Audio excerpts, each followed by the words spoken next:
Qui dit entretien avec Serge dit interférences et problèmes techniques. Nous déplorons certaines dégradations sonores durant quelques passages et n'avons pu, hélas, pallier à celles-ci malgré tous les efforts déployés. Certains l'auront constaté, nous dédions principalement notre énergie à vous apporter de la qualité et non de la quantité. Mais, comme vous tous, nous sommes plus ou moins soumis à la lourdeur des énergies spécialement présentes en cette fin d'année. Malgré les distances appliquées par nos soins à l'égard de ces égrégores nuageux de guerre civile, de guerre mondiale et d'anxiété sanitaire et financière, force est de constater que malgré cela, et comme tout à chacun, nous faisons face à des épreuves, des barrages et des fissures. Certaines émissions, planifiées depuis bien longtemps, peinent à se réaliser et nous confrontent à des synchronicités plus que troublantes. À cela nous répondons haut les cœurs et gardons le cap. Le beau temps suivra forcément la tempête. Et le creux de cette gigantesque vague laissera tôt ou tard place à l'horizon. Bon visionnage et bonne écoute à toutes et à tous.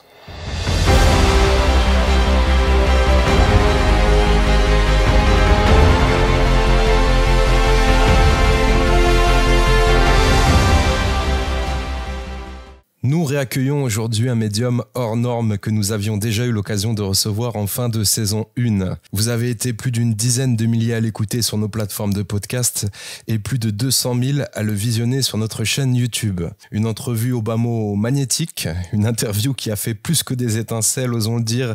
Il a littéralement fait sauter les plombs de l'intégralité du bâtiment dans lequel mon studio se trouve lors de notre dernier échange et a suscité par la suite une avalanche de questions de votre part. On va bien entendu profiter aujourd'hui pour répondre à certaines d'entre elles tout en abordant plus en profondeur le fameux voyage astral. Un phénomène plus que controversé, au cœur des débats car sujet à interprétation et au désaccord face à des points de vue multiples qui n'arrivent toujours pas à s'entendre sur la question. Nous allons également entrevoir pour les néophytes tout au moins comment développer nos facultés parapsychiques dans un monde où la bouillie médiatique abaisse nos vibrations bien trop souvent au ras des pâquerettes. Serge Boudboul, bonjour et merci pour ta présence. Bonjour Rudy, bonjour Thomas, bonjour à tous. Bonjour Serge, tellement joie de te retrouver. Thomas.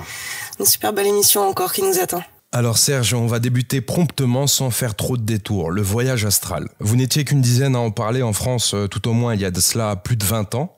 Aujourd'hui c'est, on peut le dire, un sujet qui est devenu largement populaire et à la fois décrié, remis en cause, interprété à travers une multitude de prismes différents. Les uns prétendent que les autres n'en font pas et les autres prétendent que les uns fabulent. Ça en devient presque risible. On a affaire à une course vers une authenticité de façade et la validation du public n'a jamais autant été suscitée sur ce thème. Pourquoi, comment et dans quelles circonstances cela se démocratise-t-il selon toi, Serge ? Alors effectivement, il y a une montée vibratoire sur toute la planète. Il y a une ouverture de plus en plus grande pour chacun. La montée vibratoire nous oblige à monter au niveau de notre esprit, de notre conscience. Et de par ce fait-là, dans le monde, de par de nouveaux élèves, de nouvelles personnes, il y a énormément de gens qui s'éveillent au spirituel. Il faut le savoir. Cette montée vibratoire pousse tout le monde à l'ouverture, au questionnement, à la remise en cause.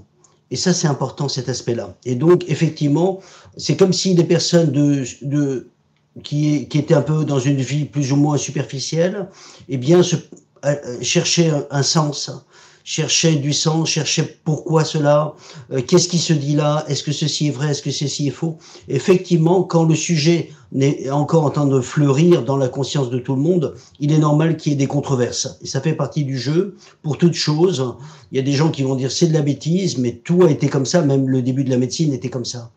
Et à un certain moment, ça va devenir quelque chose de normal. Mais au départ, c'est toujours décrié. Ça fait partie d'un phénomène de vérité. La vérité commence toujours par être décriée au tout départ. Puis après, elle est acceptée, puis après, les gens se battent pour elle. La faculté psychique, c'est comme une fleur magnifique qui, à la première gelée, peut se recroqueviller. Là, je te cite dans une interview qui date de 2003. Certains veulent des preuves factuelles filmées publiquement à l'image de Gérard Majax, un illusionniste populaire à l'époque, qui, pour discréditer intégralement les phénomènes parapsychiques, proposait une valise de 1 million. Alors, je sais plus si c'était en euros ou en francs. À la première personne qui prouvera que l'esprit agit bel et bien sur la matière. Encore une fois, aujourd'hui, plus de 20 ans après, on arrive en 2024.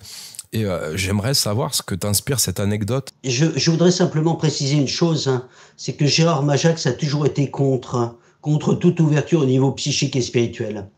Le problème qu'il a eu, c'est que lui était prestidigitateur, et je crois que l'un des présidents des prestidigitateurs de France, qui s'appelait Ranky, qui est décédé depuis, disait « Si Gérard Majac se déplaçait chez les personnes, réellement chez elles, ça fait longtemps qu'il aurait perdu son million. » Le problème qu'il y a, c'est que quand... il faut savoir que les facultés psychiques et spirituelles sont des facultés intimes. Et de par cet aspect intime, eh bien, les gens qui le déploient chez eux parce qu'ils sont au cocooning, ils sont rassurés. Alors qu'aller dans un bureau aseptisé avec 5 personnes qui vous regardent en vous fixant presque avec colère presque, comme j'ai vu déjà Gérard Majac le faire avec Juliette de la Forêt, alors qu'elle avait bien vu, mais il n'était pas content qu'elle ait bien vu. Il cherche pas à prouver la chose, il cherche à damer le pion, quoi. Et c'est ça le problème. Et Juliette de la Forêt, on lui avait demandé quelque chose, elle était en pleine émission, et elle sort une photo, donc elle dit ce qu'il y a sur la photo, on sort la photo, et c'était exactement ça. Et on voyait Gérard Majac qui la regardait presque à ça de son visage, vraiment pour la décontenancer. Un des amis de Juliette de la Forêt, un des vrais amis, dit « Mais qu'est-ce que tu fais là, Juliette? Qu'est-ce que tu fais là ?» Parce que le gars n'était pas du tout, excusez-moi le terme, honnête dans sa démarche, donc c'était au niveau de la télé. Mais pour l'histoire du million, je reviens sur Ranky, R-A-N-K-Y, je crois, ou K-I, qui disait vraiment, il se serait déplacé chez les personnes. Il aurait perdu son million depuis très longtemps. Mais vous voyez, si je devais comparer les facultés dites psychiques et spirituelles, c'est de l'intime. Imaginez que on vous demande de venir et de faire l'amour devant des caméras avec 10 personnes qui vous regardent de façon un petit peu déconcertante. Oui. Je suis pas sûr que vous arriverez à le faire. Eh bien, c'est la même chose.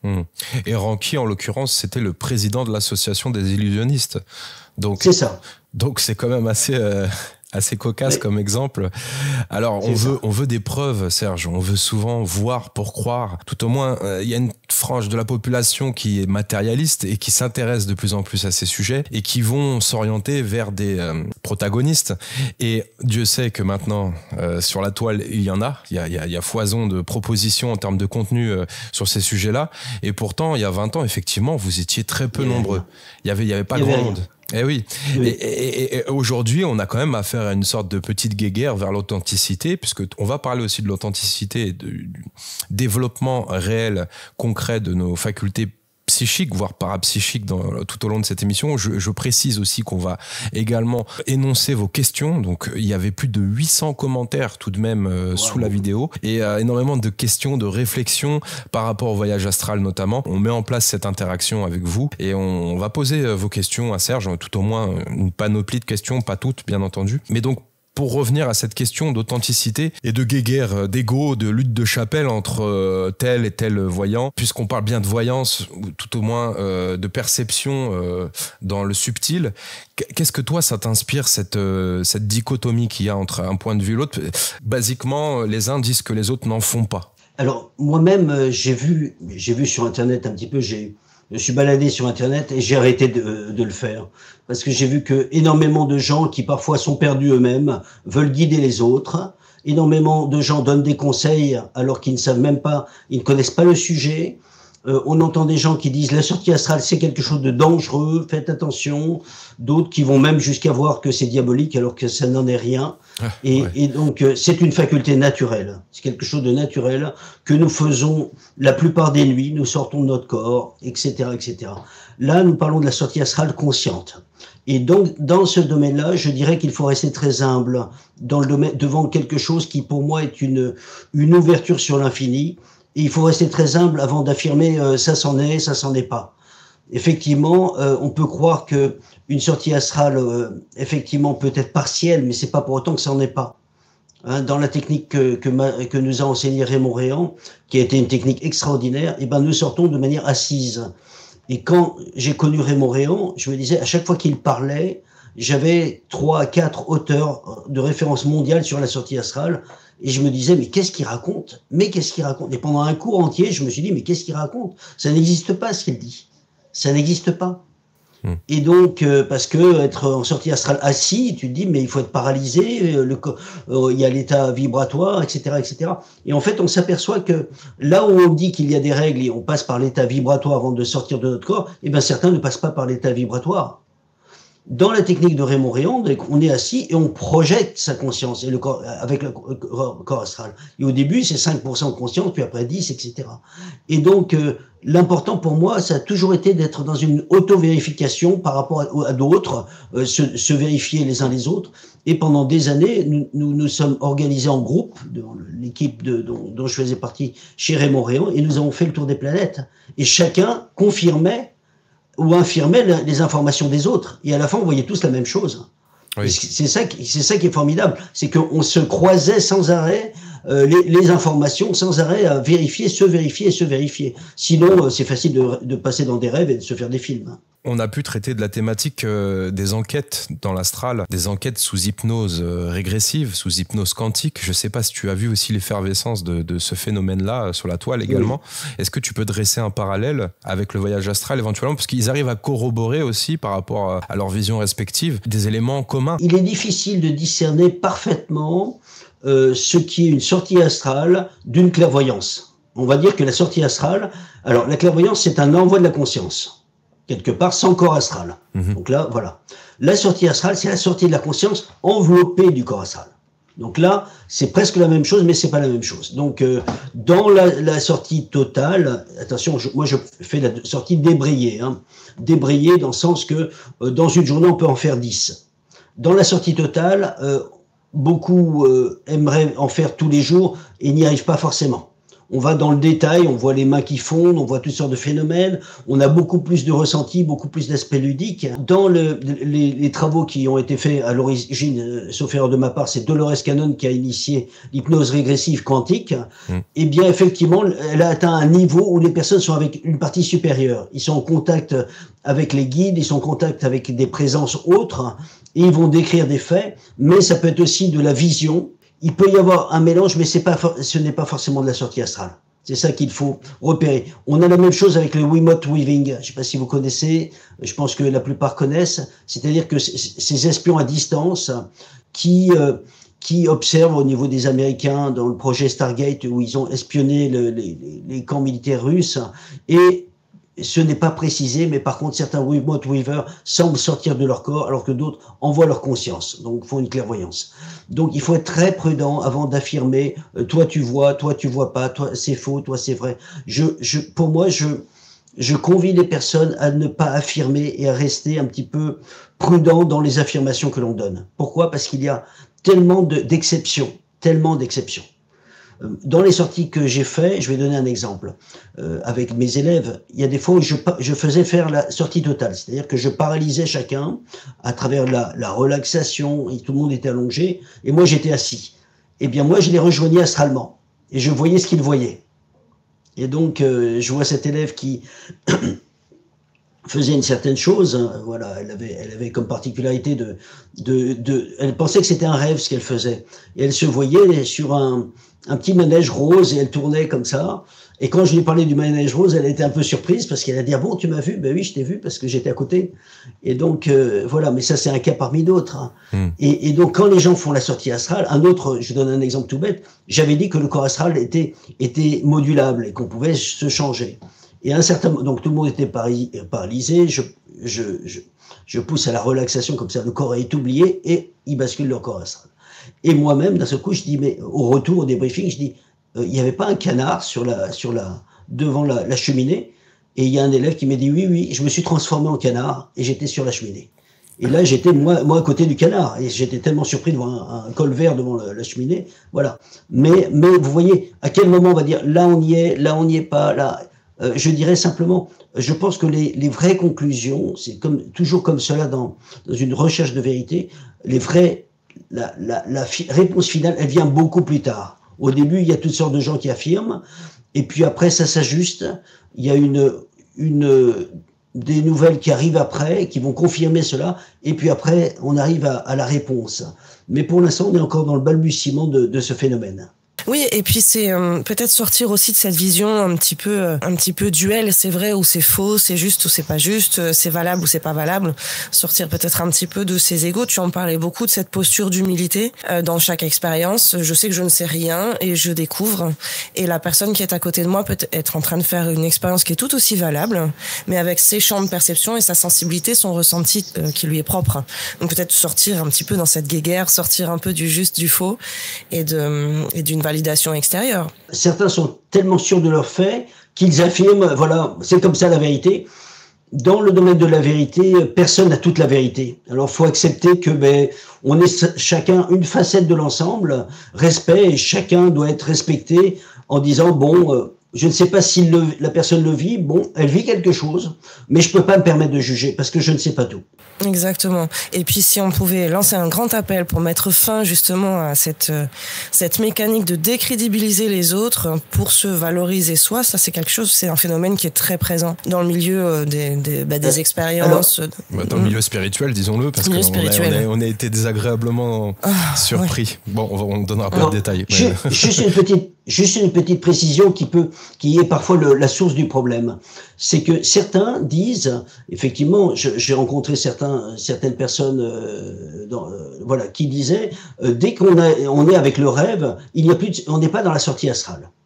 Eh bien, on voit que l'un des précurseurs au niveau de la sortie astrale s'appelait Sylvan Muldoon. Et Sylvan Muldoon a écrit un livre avec Howard Carrington qui s'appelait Le voyage astral aux éditions du Rocher. À ce moment-là, les techniques de sortie étaient très difficiles, ce que je pratiquais à l'époque. Et Sylvan Muldoon utilisait le rêve lucide, pour chercher une anomalie. Et en fait, on partait du rêve pour la sortie astrale. Et en cherchant une anomalie, voilà. Et d'un seul coup, ça pouvait faire prendre conscience du rêve, et d'un seul coup, ça pouvait déchirer le rêve et le transformer en sortie astrale. Eh bien, qu'est-ce qui s'est passé pour lui, pour montrer réellement pour cette problématique d'incompréhension, pourquoi c'est un rêve, non, c'est pas une sortie, etc. C'est qu'à partir du rêve, on peut basculer sur cette sortie avec vision totale et tout et tout. Et donc, la technique était la technique de la soif. Il va se coucher, donc Sylvan Muldoon va se coucher. Dans son rêve, il voit un grand lac. Et il court vers ce lac pour mettre sa tête dedans tellement il crève de soif. Qu'est-ce qui se passe? Il y a une colombe qui arrive, qui se pose sur sa tête. Et à ce moment-là, qu'est-ce qu'il voit? Il voit que il est avec son corps astral, sortie totale. Il est en totale conscience dans sa cuisine. Et le corps astral essaye d'avaler une petite goutte qui tombait du robinet. Voilà.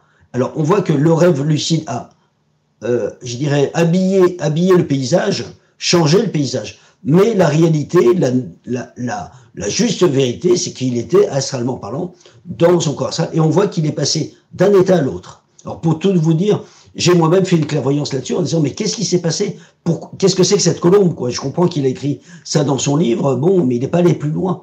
Et en regardant plus près, j'ai vu qu'il y avait un être qui était là, qui était assez élevé, et qui a eu de la peine pour ce pauvre gars qui faisait une sortie astrale de façon un peu difficile, un peu loufoque quelque part.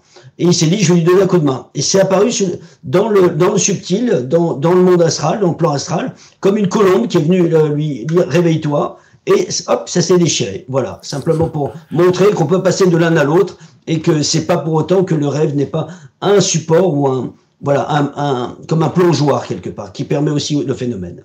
Alors, tu parlais de vision de canard. Bon, c'était assez marrant tout à l'heure, cette synchronicité que vous aviez eue au niveau de vos visions. Et ça renvoie à la première réflexion des internautes par rapport à notre premier échange dans lequel on avait commencé à parler du voyage astral. On avait Aurora qui nous disait « Je ne suis pas totalement OK avec la réponse de Serge sur les psychédéliques ». Et effectivement, on avait abordé cette question des psychédéliques, des psychotropes, de tout ce qui peut altérer notre psyché en amont, des produits qu'on ne vous recommande pas de prendre, bien entendu, pour accéder à ce genre de sphère. Et tu avais été très précautionneux dans tes indications. Est-ce que tu réitères? Est-ce qu'on n'a pas, à travers l'ayahuasca ou d'autres plantes amérindiennes, peut-être une sorte de vision particulière d'exploration de nous-mêmes à entrevoir? J'ai parmi mes élèves des élèves qui utilisent l'ayahuasca, il n'y a pas de souci. C'est une plante que j'appellerais initiatique. Je parle pas de toutes les plantes, hein. Attention, il y a des choses avec des composants qui sont un petit peu, qui vont ouvrir les portes basses de l'astral. Je parle pas de l'ayahuasca dans le cas. Pour moi, c'est une plante initiatique. On dit la même chose de l'iboga, l'arbre sacré du Gabon. Et je vais vous donner une anecdote. Il y a quelques mois, je suis allé au Pérou et le chaman nous a montré un endroit, bon c'était le Covid, etc. Il y a quelques mois, non un peu plus que quelques mois maintenant, excusez-moi, je suis en dehors du temps, les choses vont tellement vite actuellement. Oui, et en disant, voilà, vous ne pouvez pas y aller, il faut avoir ci, il faut avoir beaucoup médité, il faut être un chaman, il faut ci, il faut ça. Et donc il a dit, voilà, il y a quelque chose là. Donc Michel a dit, est-ce que Serge peut essayer? Et le chaman a dit, bon, vous pouvez vous amuser, les enfants, allez-y, bon voilà, 5 minutes. Bon. Et moi-même, je me suis trouvé propulsé comme dans une colonne, avec 2 êtres de lumière qui m'ont attrapé par les bras. Et d'autres choses encore, que je n'ai pas précisé au chaman. Quand je lui ai raconté ça, il est devenu tout blanc. Il est devenu tout blanc, pourquoi? Parce que il nous a dit après, avec l'ayahuasca, il a vécu cela avec les 2 êtres de lumière qui l'ont attrapé par les épaules. Et lui, ça s'est arrêté là. Moi, j'ai vécu d'autres expériences à ce moment-là. Et ce qui l'avait mis un petit peu, qui l'avait décontenancé, c'est le fait qu'un Européen qui n'était pas chaman, qui ne faisait pas forcément de mantra ou quoi, qui méditait comme tout le monde, bon, voilà, eh bien puisse le faire alors que lui a été obligé de passer par l'ayahuasca.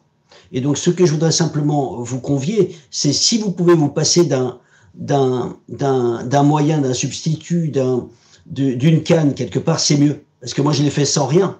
Lui a besoin de l'ayahuasca pour le faire. Donc, pour moi, le meilleur, c'est d'être autonome sans dépendre de quelque chose, de quelque produit que ce soit, même si c'est une plante dite initiatique.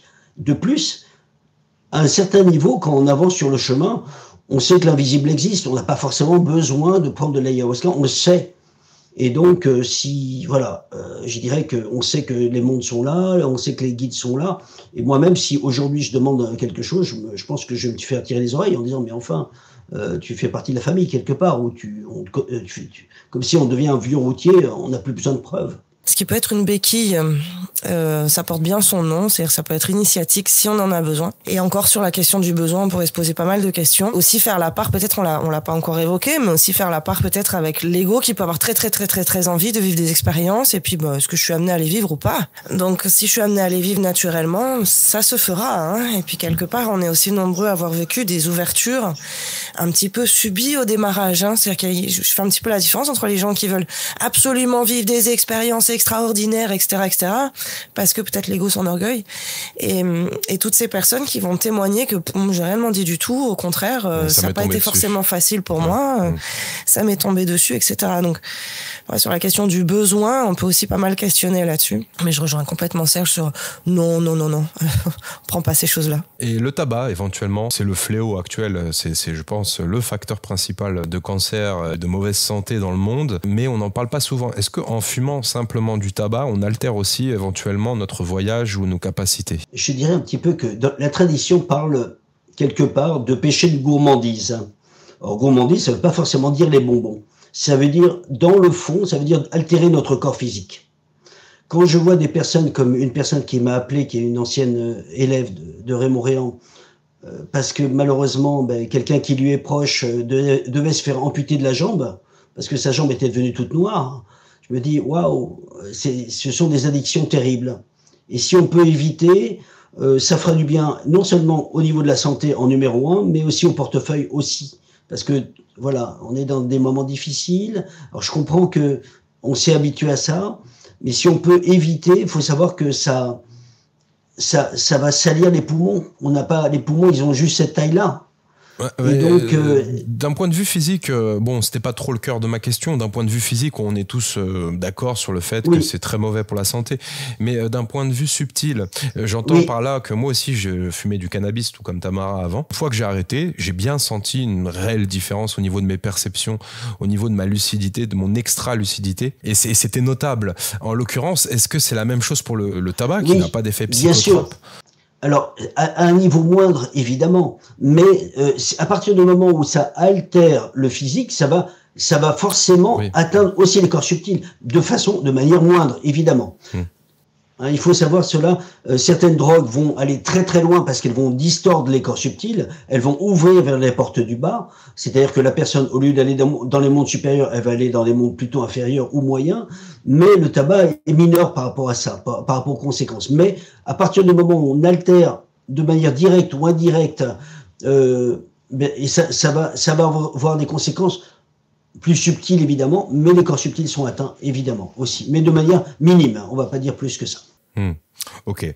On a Aster Blue qui nous disait: un parcours initiatique, c'est un vrai travail qui demande un engagement et des années de travail. Ça commence par la purification, changer son alimentation, détoxifier pour que la lumière passe, ensuite purifier ses pensées, s'abstenir de tout jugement, aligner ses actes en cohérence, développer l'entraide, la solidarité. Plus tu donnes et plus tu reçois. C'est un travail quotidien de trouver chaque jour des raisons de se réjouir, d'être dans la gratitude, même lorsqu'on est frappé par l'adversité. Il n'y a pas 36 solutions. Soit on se lamente et on se morfond, soit on développe l'amour et la joie envers et contre tout.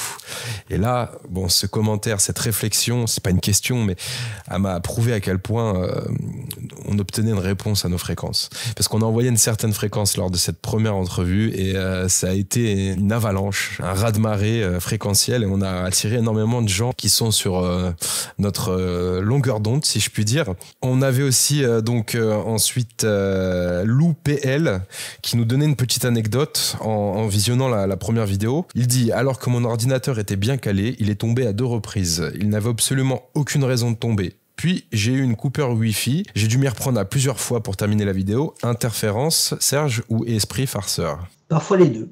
Parfois les deux. On a autour de nous, on a des forces, des guides, des anges qui nous protègent, mais on a aussi le contraire, les contre-forces. Et donc c'est à nous malgré cela, de dire je vais dans ce sens-là ou dans ce sens-là. Et donc je pense que toutes ces choses-là nous seront expliquées quand nous passerons sur l'autre plan. On verra un petit peu la vie que l'on a un petit peu avec des petites couleurs, déployée à un autre niveau avec toutes les explications. Alors dans cette vie, on n'a pas toutes les explications. Parfois, ça peut être effectivement un esprit farceur qui traîne. Parfois, ça peut être une contre-force qui nous empêche d'avancer vers le spirituel. Effectivement, j'ai malheureusement plus que constaté ces deux choses-là.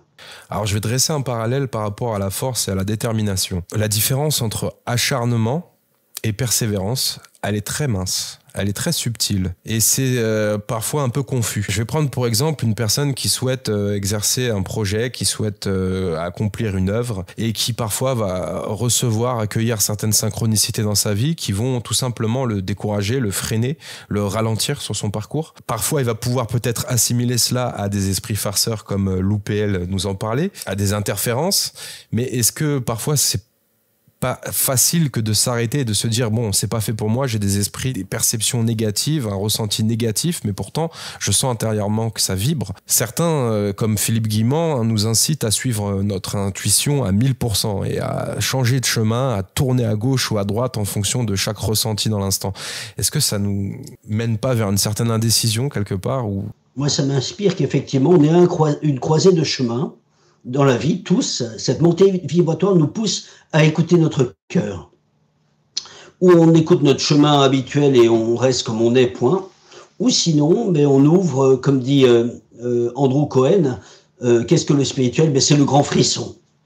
On plonge dans l'inconnu, il y a un aspect risque, il y a un aspect où on écoute son cœur, on écoute notre intuition qui va pas nous donner quelque chose de toujours rassurant, mais en fait, dans le temps, on va voir que tout ceci était juste et qu'on n'aurait pas pu faire les meilleurs choix de ce type de choix si on n'avait pas écouté notre intuition. Et effectivement, c'est le meilleur choix pour moi. Et donc, je proposerais à la personne d'écouter son cœur et de plonger et de faire confiance. Bien sûr. Et au tout début, de tester son intuition. Effectivement, est-ce que c'est vraiment l'intuition ou c'est un mental déguisé qui piège? Mais si c'est notre intuition et qu'elle est fine et qu'elle est juste, faut y aller allègrement. Il y a aussi un internaute, Mathias, qui demandait que prévoit Serge pour l'année 2024. Pense-t-il à un effondrement ou à un crack général? Alors moi, je suis pas trop dans le style vous allez voir ce qui va se passer. Ce que je dis aux élèves, c'est que dès que quelqu'un donne une date, elle est fausse. Il faut faire très attention. Si on prenait les voyants au mot à mot, soyons clairs, soyons cartésiens, la personne dit vous allez voir le mois d'août il va se passer ça, on écrit, on le met sur l'agenda, mois d'août, voilà. Et au moment où on tourne les feuilles, on arrive au mois d'août, on dit est-ce que ça s'est passé? Eh ben j'ai bien peur qu'on ait des mauvaises informations, des informations erronées. Par contre, dans ce qui est vu dans l'astral est une réalité. C'est-à-dire que c'est là, on le voit, mais c'est pas accroché au temps. Et le temps est accéléré. Donc, ce que l'on voit au mois d'août, ça peut arriver en 2025, pour août 2024. Donc, être dans le diagnostic de il va se passer ça, je crois que beaucoup, même des êtres de lumière, ne le savent pas parce que ça va dépendre aussi de la liberté de chacun. Aujourd'hui, il y a beaucoup de gens qui s'éveillent et si il y a beaucoup plus de gens qui s'éveillent, certaines choses qui sont prévues ne vont pas se passer. Donc, ça dépend aussi de la liberté de chacun d'entre nous. On a beaucoup de signes énonciateurs en ce moment, notamment par rapport à la conjoncture géopolitique actuelle avec le conflit au Moyen-Orient. Ça rejoint un peu aussi le discours des prophètes. Nostradamus avait quand même fait un carton plein sur énormément de prédictions. Il s'est trompé sur d'autres. On a quand même un aspect eschatologique dans tout ce qui se passe en ce moment. Est-ce que toi, tu peux nous donner peut-être un axe, une orientation, un ressenti pour 2024 ? Alors, je dirais simplement que nous sommes dans la période des faux prophètes. Et aujourd'hui, on voit beaucoup de gens qui sont perdus, et beaucoup de gens perdus dans le spirituel qui disent « je suis spirituel, mais je suis perdu ». Et beaucoup de gens perdus qui, comme paradoxe, veulent guider les autres. Alors, ils font un stage quelque part, hop, ça y est, ils veulent enseigner aux autres. Et on se dit « oh là là ». Et nous sommes effectivement dans cette période des faux prophètes. C'est-à-dire, il nous faut être vraiment prudent. Alors, qu'est-ce qui se profile? On rentre dans un goulet d'étranglement, effectivement. On arrive à un moment où on n'est pas loin de ce qui semble être un effondrement, pas que de civilisation, je dirais même mondiale, parce que là, on est devant l'effondrement du capitalisme. On voit que tout le système capitaliste, déjà on a eu l'effondrement du communisme, on est en train d'assister à l'effondrement du capitalisme, et on voit que, l'être, avec cette montée vibratoire, veut vivre.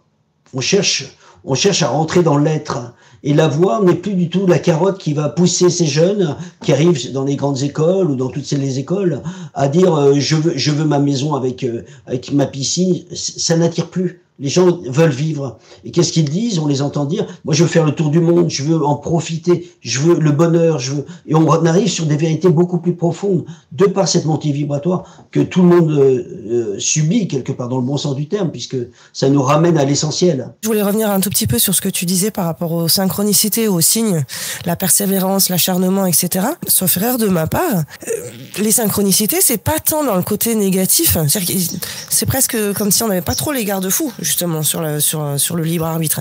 Synchronicité ou des sous-titres ou des coups de pouce, c'est plutôt quand c'est dans la bonne direction, non? Est-ce que tu as aussi ces partages d'expérience, Serge, ou quand c'est la bonne direction, on a de la synchronicité, on est aidé, on est des flèches vertes, on a l'autoroute, et nous, le seul boulot qu'on a à faire, c'est finalement de pas mettre de résistance là-dessus. Alors que les mauvaises expériences, il va pas tant que ça y avoir des synchronicités en termes de mauvaises expériences et il faut lâcher ça, hein, Je pense que tu as raison. Tu as raison, Tamara. Les synchronicités, ce genre de choses, on les a surtout sur le chemin qui mène à notre cœur, le chemin de cœur, le chemin de lumière. Et souvent, on a des signes pour nous montrer, continue, c'est le bon chemin.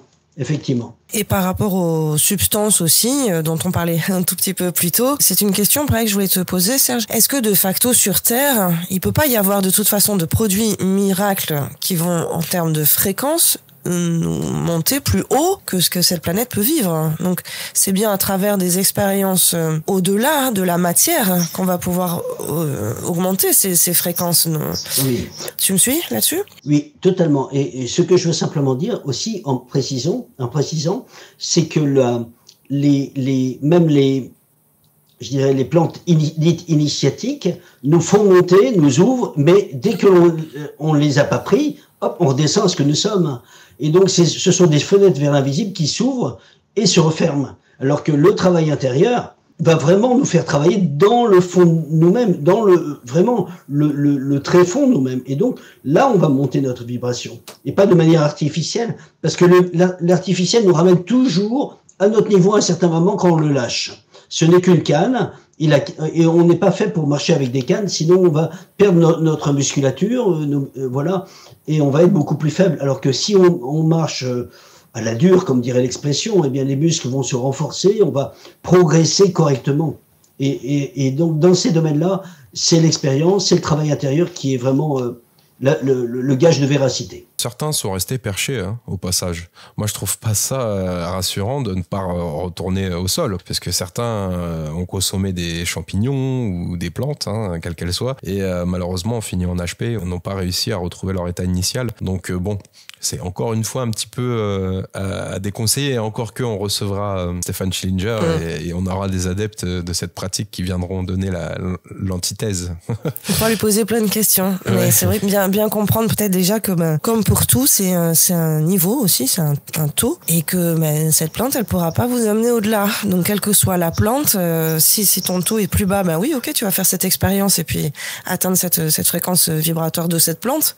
Si t'es au-dessus, ça va te rabaisser, tout simplement, comme un ascenseur en fait. Ouais. La plante va toujours te ramener à ce moment, donc ça stagne, et c'est pas les bonnes portes, selon moi, si on peut parler de bon ou de mauvais, en tout cas, pour faire cette expérience-là. Alors on a Yula Tubka 928 qui te demandait, Serge, pourrais-tu aider à retrouver le petit Émile disparu?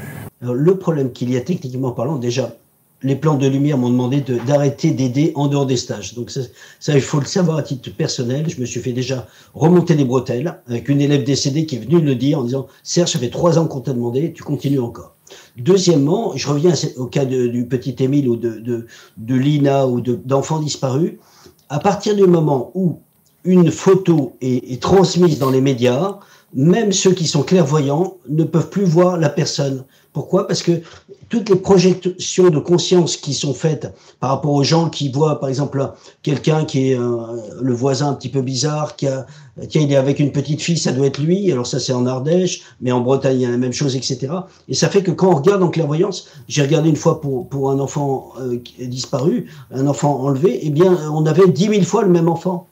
C'est comme si on est à la foire de Paris et il y a 10 000 fois le même être. Et la plupart sont des projections, il n'y en a qu'une qui est l'enfant disparu. C'est une création d'égrégore qui viendrait flouter la vision réelle une création de forme pensée. Chacun lançant sa forme pensée et qui va faire que ça va se tacher l'invisible et ça va faire que le petit Émile est peut-être multiplié par 100 000 au moment où nous parlons. Parce que les gens ont vu un petit garçon là-bas et se sont dit « Oh tiens, il lui ressemble », alors que c'était pas le petit Émile. Et ça, imaginons que ça passe non seulement au niveau de la France, mais partout. Je veux dire, ça devient international, même si, parce que dans d'autres pays, ils voient aussi des chaînes françaises. À ce moment-là, le petit Émile est beaucoup plus difficile à voir en clairvoyance. Ça piège. Mais c'est pas là le boulot des remote viewers, justement, d'aller percevoir aussi à distance des éléments, alors qui peuvent être stratégiques, géostratégiques, comme des centrales nucléaires ou des armes nucléaires ou éventuellement des centres de combat, mais aussi pour les aides aux victimes. Rudy, ça va être la même chose. À partir du moment où la personne a été, projetée, c'est pas la clairvoyance c'est pas la clairvoyance qui va faire quelque chose, parce quand la personne voit cela à la télé, elle est sur l'empreinte de l'enfant et elle va projeter quelque chose. Et à ce moment-là, ça va être des fausses pistes. Alors, ce qui va vraiment aider dans ce cas-là, dans la recherche, ça va être la radiesthésie. Il y a un super radiesthésiste d'Aubenas qui s'appelait, on l'appelait le radar humain, j'ai oublié son nom. Eh bien, il avait trouvé 86 personnes enlevées ou qui étaient tombées d'un ravin ou 86. Et donc, il était sans arrêt, simplement pour l'aspect technique, sans arrêt en train de changer ses cartes IGN parce que il laissait des traces au niveau subtil. Et on voit que le subtil imprime, même dans le papier, et il avait sans arrêt des cartes à changer, hyper précises, et quand il cherchait une personne qui avait disparu, il l'utilisait, il avançait, et c'est la radiesthésie qui est plutôt le cheval de bataille pour les recherches de disparus. Et par contre, il faut être très cartésien, quand on l'a fait, eh bien, l'impression subtile est marquée dans le papier. Donc il faut changer de carte pour ne pas être piégé par l'impression qui a été donnée, pour un autre cas. C'est hyper intéressant ce que tu nous amènes là. Justement, on parle de facultés psychiques communes peut-être à tout le monde sans en avoir conscience. On entend souvent dire la pensée est créatrice. Là, finalement, on a commencé l'émission en disant comment on fait pour avoir des preuves? Ce que tu nous racontes là, c'est quand même assez palpable comme preuve. C'est-à-dire, dans le cas d'une disparition d'enfant, arrêtez de projeter parce que vous êtes déjà créateur et que du coup, s'il y a vraiment quelqu'un qui cherche cet enfant dans le monde subtil, on le verra plus parce qu'il y a autant j'aime bien l'image que tu as donnée. Finalement, ils vont être des dizaines, des centaines à la fleur du trône, alors qu'on en cherchait un, et les autres sont simplement la projection de conscience, de la pensée de toutes les personnes qui peuvent s'y intéresser et le chercher, ce bon enfant. C'est hyper intéressant, là, en termes de facultés psychiques induites à tout le monde, sans qu'on en ait conscience. Cette pensée créatrice. Il faut surtout pas que ça aille dans les médias. Parce que dès qu'il y a des médias et que c'est transmis, t'es piégé. Alors on a Myriam Allemand qui demandait et qui disait, autant pour moi c'était une réflexion, cette fois-ci la médecine académique française est plus avancée que la médecine américaine. Je le sais par expérience personnelle. Et donc Myriam justement apportait cette réflexion et j'aimerais, elle réagissait aussi à notre première entrevue. Moi ça m'a un petit peu interloqué, est-ce que c'est vrai? On est plus avancé en France par rapport à ça, par rapport au domaine parapsychique et parapsychologique? Je dirais l'inverse. Je dirais que en France, on est en train de faire la chasse aux sorcières actuellement.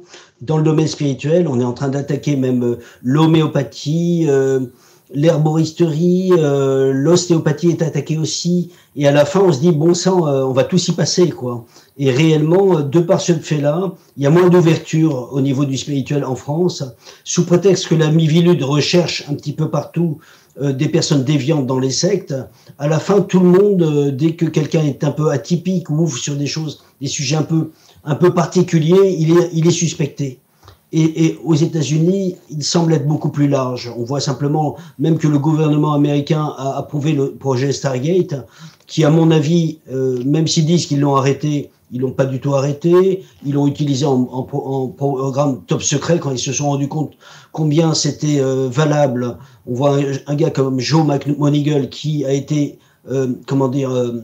barretté, qui a reçu des médailles, qui a été le plus médaillé par rapport au niveau de ce qu'il pouvait faire. Et on disait de lui que en 3 mois d'investigation d'un gars comme Joe McMonigal, il aurait fallu 3 ans d'espionnage pour la sortie d'un certain sous-marin particulier pour lequel il a donné tout le plan intérieur du sous-marin.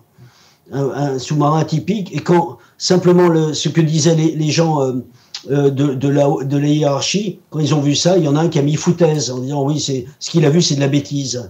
Et Joe McMonigal, il lui répond en même temps, vu que ça arrose toute la direction au niveau de l'armée de ce qui était au-dessus de lui, il disait vous verrez cette foutaise dans une vingtaine de jours. À ce moment-là, le satellite américain s'est tourné vers l'endroit avec longitude, latitude, etc., qu'avait donné Joe McMonigal. Et le jour même, ils ont vu sortir un sous-marin qui avait des ogives qui sortaient de façon totalement différente, alors que voilà, certains avaient décrié cela.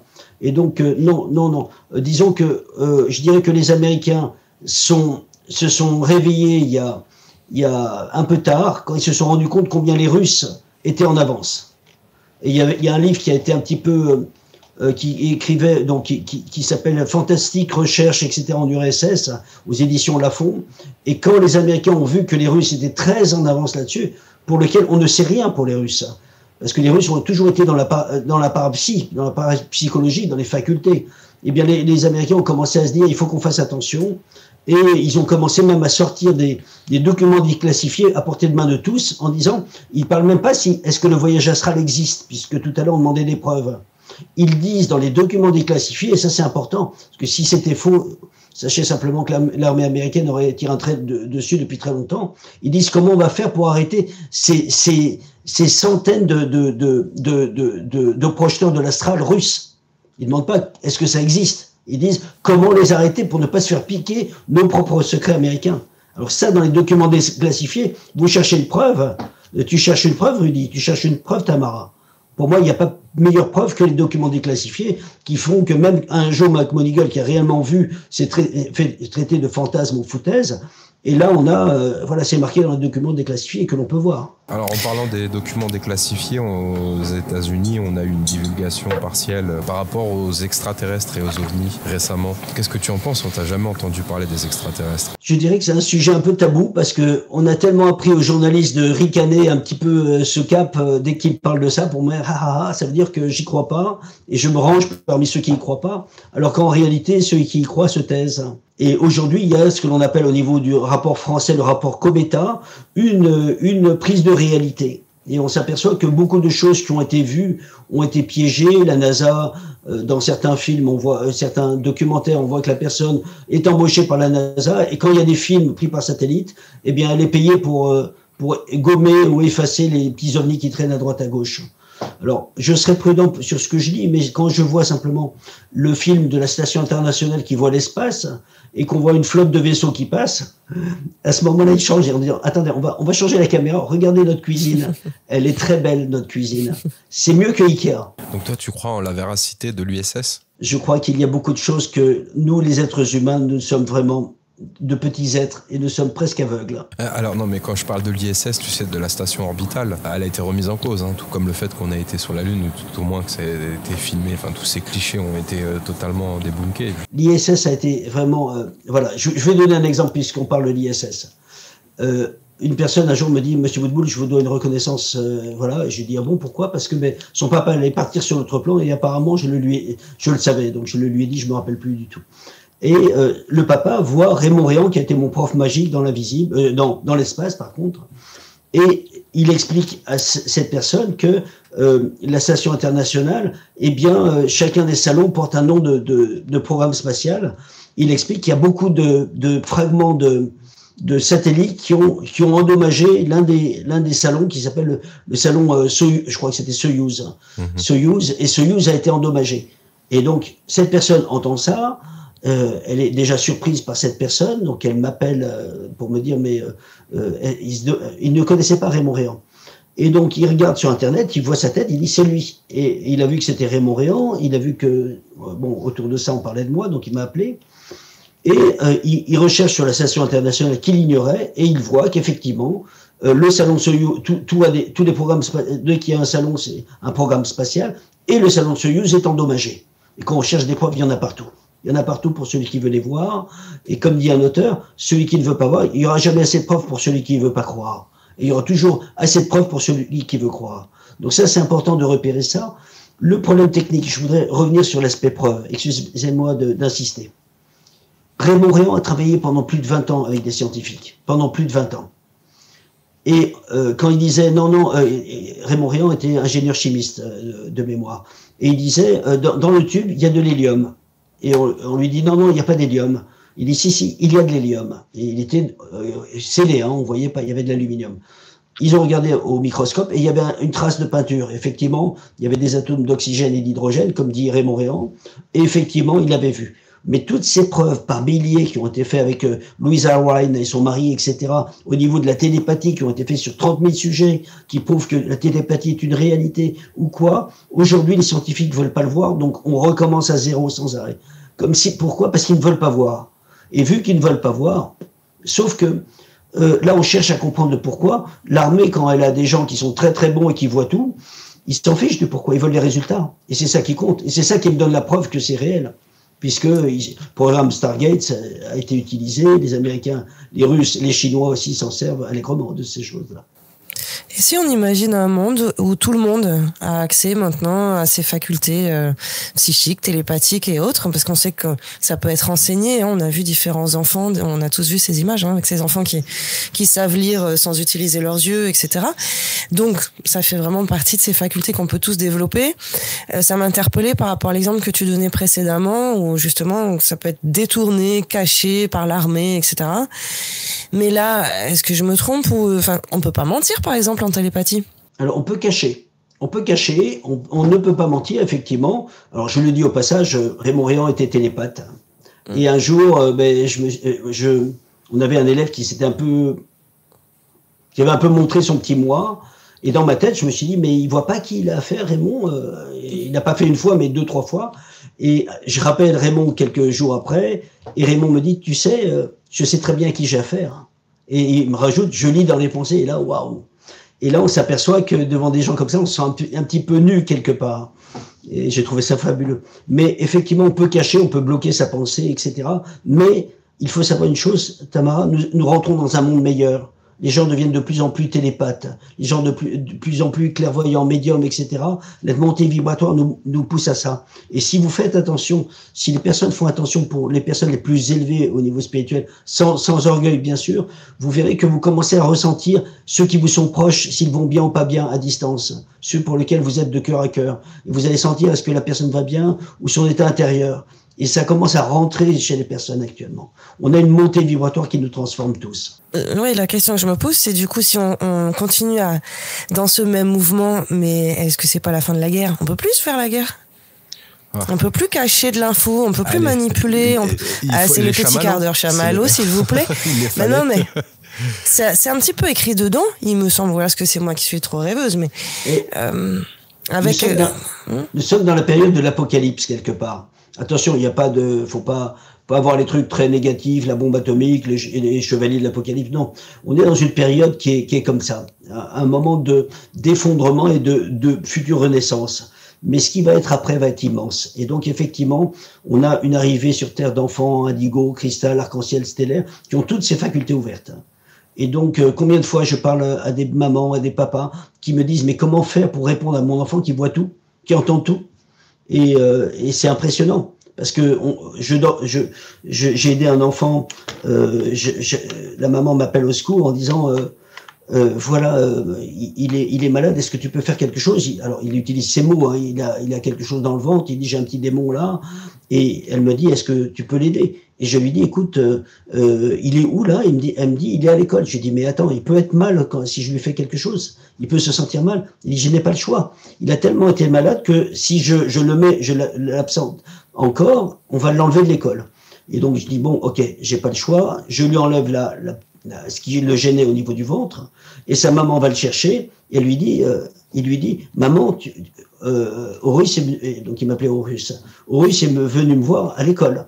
Et là, on voit toutes ces preuves par centaines qui sont là, et cet enfant qui voit. Mais je veux dire que nous arrivons vers un nouveau monde quelque part. Parce que ce qui va arriver, alors bien sûr, il faut aussi que certaines choses tombent, parce que quand on est dans un moment où tout le mensonge est partout, à un certain moment, il faut que toutes ces fausses valeurs tombent.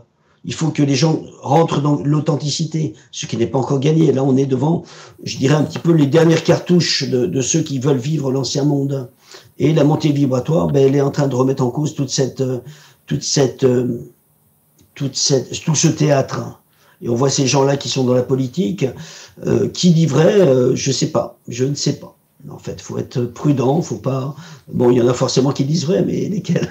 Puis même sans pousser à la télépathie ou à des dons extrasensoriels, faites confiance à votre ressenti, tout simplement. Et on le voit très bien sur des plateformes mainstream comme YouTube, et énormément de protagonistes qu'on va écouter, via lesquels on va apprendre énormément de choses, mais on va pas se sentir bien, on va développer des maux de crâne, on va mal dormir, on va faire des cauchemars, on va être en tension, on va être anxieux. Et à l'inverse, aux antipodes de ça, on va écouter certaines personnes qui paraissent plus classiques, basiques dans leur information, mais qui nous procure une sensation de bien-être instantané et qui nous régénère, nous ressource quelque part. Et c'est ça peut-être le premier indicateur qui devient de plus en plus commun. Hein. Totalement. Et le cœur, vraiment, quand on rentre dans un chemin d'authenticité, eh bien, le cœur devient un véritable radar. Et on va sentir ce qu'il faut de ce qui est vrai. Et ça, c'est important pour chacun. Je le dis parce que quelqu'un qui m'était proche, d'un seul coup, je lui ai dit, mais là, tu es en train de mentir. Et la personne dit, comment tu l'as su? Immédiatement, parce que ça grésille. Il y a un truc qui va pas, il y a un truc... et je vous convie d'avancer avec le cœur, parce que vous verrez au-delà de votre vision normale. Vous allez sentir au-delà. Et quand il y a quelque chose qui n'est pas totalement juste, il y a une vibration, il y a presque une odeur quelque part. Ça ne devient pas gênant lorsqu'on est aguerri avec cet exercice, qu'on développe une sorte de radar, de scanner, comme tu disais, et qu'on lit comme dans un livre ouvert chez tout le monde. Alors, on n'est pas obligé, Rudy, de l'allumer tout le temps. Ouais. On l'allume que quand on veut s'en servir. Moi, je ne scanne pas les gens. Hein. J'ai un respect pour les autres. Je me refuse de les scanner parce que c'est intrusif. Mais le jour où j'ai besoin de discerner, je peux m'en servir, effectivement. Mais par respect, je m'en sers pas. Et de plus, je l'allume quand je veux l'allumer, ce qui est rare. Je m'en sers dans les stages ou les cours quand je vais aider quelqu'un, évidemment. Avec notre patron, par exemple, ou avec un vendeur à Conforama.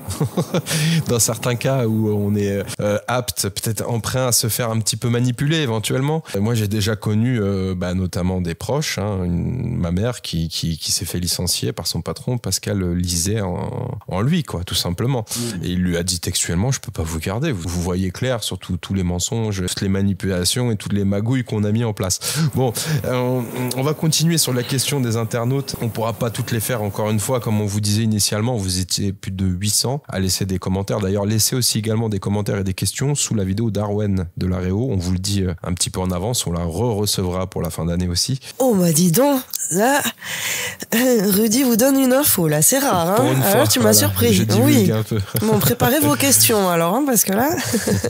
Oui, n'hésitez pas, encore une fois, même si ça arrive en différé, quelques mois après, on pense à vous quand même, on essaye de mettre en place une certaine interaction, on mettra aussi en place un serveur Discord pour pouvoir échanger tous ensemble avant. Il y a des choses qui arrivent. Oui, de nouvelles choses qui arrivent. Alors, on a Jean-Marie Rama qui disait un jour, il y a 15 ans en arrière, j'étais en volant de ma voiture et j'entendais clairement une voix au niveau du subconscient me dire « Le voyage astral, ce n'est pas du tourisme. Quand on aura besoin de toi, on te fera signe. » J'ai arrêté pour me centrer sur ma mission de vie. Et c'est venu confirmer, encore une fois, valider tes propos, parce qu'on parle du voyage astral, là, c'est la thématique principale de cette entrevue, de cette nouvelle entrevue avec toi, Serge, mais tu nous as quand même mis en garde. Mollo, che va piano, va sano. Le problème que nous avons, c'est que aujourd'hui, nous sommes dans une période particulière. Pour moi, cette incarnation vaut peut-être 50 ans. C'est-à-dire, quand nous regardons autour de nous, qu'est-ce que nous constatons? Nous constatons le nombre de personnes, un nombre incroyable de personnes qui vont mal, qui nettoient leur karma. J'appelle cela nettoyer son karma. Et ils font tout pour s'en sortir. On voit que, comme si les épreuves tombent les unes derrière les autres, et on est peut-être en train de nettoyer 10 vies en même temps. Donc je reviens par rapport à ça, parce que le voyage astral, il faut faire très attention que le voyage astral soit pas une fuite. Il faut faire très attention que nous soyons bien construits. Pourquoi? Parce que si on prend le voyage astral comme une fuite de la réalité, parce qu'elle est un peu dure actuellement, qu'on a les impôts qui nous tombent dessus, qu'on a ci, on a ça, les énergies sont difficiles, il y a des tempêtes, il y a des choses qui nous remettent en cause, il y a un effondrement des valeurs, il y a beaucoup d'informations mondiales qui sont difficiles, etc., etc. Nous nous rendons compte que le monde devient de plus en plus anxiogène et que les gens glissent facilement vers la peur. On l'a vu avec le cas du Covid, avec les statistiques de mort que l'on avait tous les jours, où les gens, dès qu'on a parlé, hop, ils étaient terrorisés. Et donc, aujourd'hui, les gens ont très peur. Mais il faut savoir une chose, c'est que beaucoup de médias marchent par la peur. Et donc, je reviens par rapport à ça. Donc, par rapport au voyage astral, il ne faut pas que le voyage astral soit un moyen de fuite. On est venu pour assumer cela. On est descendu des plans où on était pour venir sur Terre, pour assumer une mission spirituelle. Et je l'ai vu par rapport à une personne qui me dit, Serge, que se passe-t-il? Je suis quelqu'un qui sort de mon corps, et je sortais de mon corps depuis 4 ans, nuit après nuit, avec toute la maîtrise totale. Je n'y arrive plus, que se passe-t-il? Et je me connecte et je lui dis, on te demande d'arrêter de passer en mode tourisme. On est quand même dans un moment particulier, un goulet d'étranglement où il risque d'y avoir beaucoup de choses. Peut-être que tu peux essayer de trouver, à travers le voyage astral, un moyen de faire du bien. Pas de dire, allez, je fuis, je remonte là-haut parce que je veux pas être en bas. Parce que effectivement, si on avait tous un bouton pour remonter là-haut, je sais pas si on a beaucoup qui n'appuieraient pas sur le bouton. Oui, qui voudraient pas revenir, tout simplement. Bah oui. Oui. Bah oui. Mais alors en même temps, on parle aussi de développer nos facultés parapsychiques et psychiques et spirituelles. Et moi, par exemple, je ne fais pas de voyage astral, tout au moins en conscience. Et est-ce que c'est pas un des prérequis à valider, à cocher sur la feuille à un moment pour se dire ça y est, j'ai évolué? Non, ce n'est pas un signe d'évolution. Il y a des gens très évolués qui ne sont pas forcément en conscience de leur corps. De plus, le spirituel, l'ouverture des facultés n'est pas forcément quelque chose de directement spirituel. Le spirituel, c'est amour. Et la montée vibratoire est en lien avec l'amour et avec notre cœur. L'ouverture des facultés, c'est l'ouverture des facultés de notre esprit. Et nous sommes avant tout un esprit, et toutes ces facultés, nous les avons toutes. Mais le problème, c'est que nous ne le savons pas. Et parce que nous croyons que nous ne voyons pas, nous ne voyons pas. Le jour où on arrivera à se convaincre que l'on voit, voilà. Et donc, ça, c'est important. Par contre, je reviens sur un mot tout à l'heure que tu as dit, Rudy, tu as utilisé le mot acharnement. Il y a une différence entre persévérance et acharnement. Et acharnement me fait penser parfois au mot impatience. Et dans l'impatience, je l'ai souvent vu par rapport à mes élèves, il y a parfois le doute, ou plutôt souvent, derrière chaque impatience, il y a un doute. Et ça bloque tout. Et donc, il faut une persévérance lente, il faut une volonté que l'on ne s'impose pas, mais il faut pas voilà, il y a que ça, et je vais tout détruire pour y arriver. Non, il faut y aller, avoir la foi de ce que l'on fait, et être dans le cœur, et les choses vont s'ouvrir naturellement, sans forcer les portes. Sinon, c'est pas de façon, ça ne s'ouvrira pas de façon naturelle et correcte. Plus d'endurance que de vitesse. Voilà. Les choses se font dans le cœur, et le cœur est un grand maître. Et de la foi. Et la foi. Et de la foi, c'est vrai. Cette étape-là du doute, c'est commun dans tous les enseignements, dans toutes les initiations. Tu commenceras d'abord par enlever tes doutes. C'est certain. Donc, ça veut bien dire aussi développer une forme de foi et de s'en remettre justement à autre chose que ce qu'on peut avoir comme repère à l'extérieur, à nouveau. Et si tu me permets, Tamara, le doute est souvent en lien avec le mental. Et le mental, alors il faut savoir, là on parlait des preuves. Le mental, eh bien, il a besoin de preuves, il a besoin de toucher, il a besoin tout en sachant que bien des personnes ont montré que tout cela était réel. Le problème qu'il y a, c'est que notre adversaire, c'est le mental. Et le mental veut des preuves, mais les preuves, c'est pas le mental qui va les recevoir. Et même s'il les reçoit, il ne les prendra pas. Pourquoi ? Parce que on a eu l'épreuve de NDE avec des gens qui sont sortis de leur corps et qui ont vu le numéro de châssis de la table d'opération sur laquelle ils étaient, qui était vissé au sol, que ça venait d'une manufacture de Valenciennes.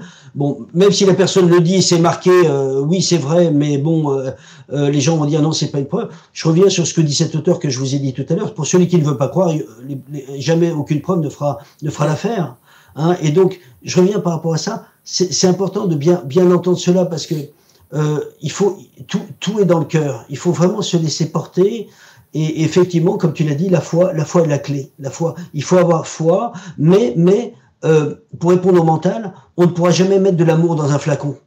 Hein, l'amour est d'un autre domaine, il est le domaine du cœur. Et si je demande à ceux qui veulent des preuves, je leur dirais, mais est-ce que vous sentez de l'amour en vous ? Alors les gens vont dire oui, j'ai de l'amour pour. Est-ce que tu peux me mettre 1 kilo d'amour dans mes mains, s'il te plaît ? Parce que ils veulent des preuves, on peut les donner. Moi aussi, je veux des preuves. Mais vous voyez que c'est d'un autre domaine. Et à un certain moment, on peut plus mettre pas forcément sous équation, mais on peut plus mettre dans une bouteille, dans un truc quantifiable, quelque chose qui est d'un autre domaine. Et donc, il faut rentrer dans d'autres paradigmes. Et les paradigmes, qu'est-ce que ça va être ? Ça va être, si on veut des preuves, ça va être s'il y a 1 millier de personnes qui constatent la même chose au même endroit, c'est qu'il y a un début de preuve. Parce qu'on ne va pas pouvoir mettre le voyage astral dans un flacon. Expliquez-moi. On a un long témoignage sur lequel je voulais revenir de Sarah. Il y a quelques jours, j'ai fait une paralysie du sommeil. Le soir, j'avais écrit une prière pour libérer ma mère et sa maison de toute entité du bas astral. J'étais donc persuadé qu'il s'agissait d'une attaque, car plus jeune, j'en faisais beaucoup, et ma mère me disait que c'était parce que j'étais une enfant méchante que le diable m'attaquait. Mine de rien, c'était resté. Et là, entendre Monsieur Boulboul dire que c'est simplement parce que l'on se réveille avant que le corps subtil ne soit revenu me soulage. Et cela me rappelle également qu'à 18-19 ans, j'avais fait des recherches sur la paralysie et j'étais tombé sur un article scientifique qui disait que c'était un réveil prématuré de la conscience alors que le corps était encore en plein sommeil et que j'avais pu clouer le bec donc de facto à ma mère. Suite à cela, j'en avais eu encore 1 ou 2 fois et j'avais simplement respiré et gardé mon calme et je n'avais eu aucune vision. Plus jeune, lorsque cela m'arrivait, j'avais vu par exemple mon oreiller se mettre sur mon visage pour m'étouffer ou je voyais des êtres diaboliques en plus du son très violent comme si un avion atterrissait. Bref, une émission sur la paralysie du sommeil peut être intéressante car comment expliquer que cela peut arriver plusieurs fois de suite, impossible de se rendormir sans que cela se reproduise à nouveau. Il y a sûrement quelque chose derrière, Serge. Oui, alors pour Sarah, quand elle est dans ce domaine-là, elle est entre les deux mondes. Elle est dans son corps physique et en dehors. Elle est dedans, mais c'est comme si le corps physique était plus large. si elle fait attention, elle va constater qu'elle est comme dans une bulle plus noire. C'est-à-dire que elle va être dans un noir profond, mais si elle fait attention à certains moments, elle va voir que même si elle est dans cet état-là, elle peut voir à l'extérieur de son corps. Elle peut entendre l'invisible. C'est pour cela que parfois, on se sent agressé parce qu'on est entre les deux mondes. Et certains ont même peur parce qu'ils entendent de leur salon du bruit, des gens qui parlent. Et donc, si elle se laisse aller, si elle pense à se projeter dans son salon, elle va être en sortie astrale immédiatement. Donc, elle est dans l'état. Alors, en même temps, c'est un petit peu mélangé dans ce qu'elle a dit, mais elle a aussi ce que l'on appelle l'état vibratoire. Hein, ces bruits énormes d'avion. On a l'impression qu'il y a un moteur qui tourne autour de nous. On va... Et ça, c'est l'état vibratoire, c'est l'état de projection. À ce moment-là, il faut être en paix, écouter ce son-là, sans mettre d'émotion, aucune émotion, sinon le phénomène s'arrête. Il y a un certain moment où on se projette en forçant et on se voit dans le salon, ou sinon on attend la fin de l'état vibratoire et Sarah va se retrouver dans son salon, tout simplement. Donc ce sont des phénomènes que la médecine veut prendre à bras le corps, mais qui ne touchent pas la médecine. C'est un phénomène de la conscience qui est et surtout du corps astral, qui n'est pas totalement réemboîté. Alors quand les gens ont peur, ils n'ont pas à avoir peur. C'est un phénomène, bon, ils ont pris conscience un petit peu avant, qu'ils se laissent aller, qu'ils entendent des bruits, bon. J'allais dire quand même, oui, la médecine le prend en charge. On finit avec les blouses blanches. Hein. On finit à l'hôpital psychiatrique, là, pour le coup.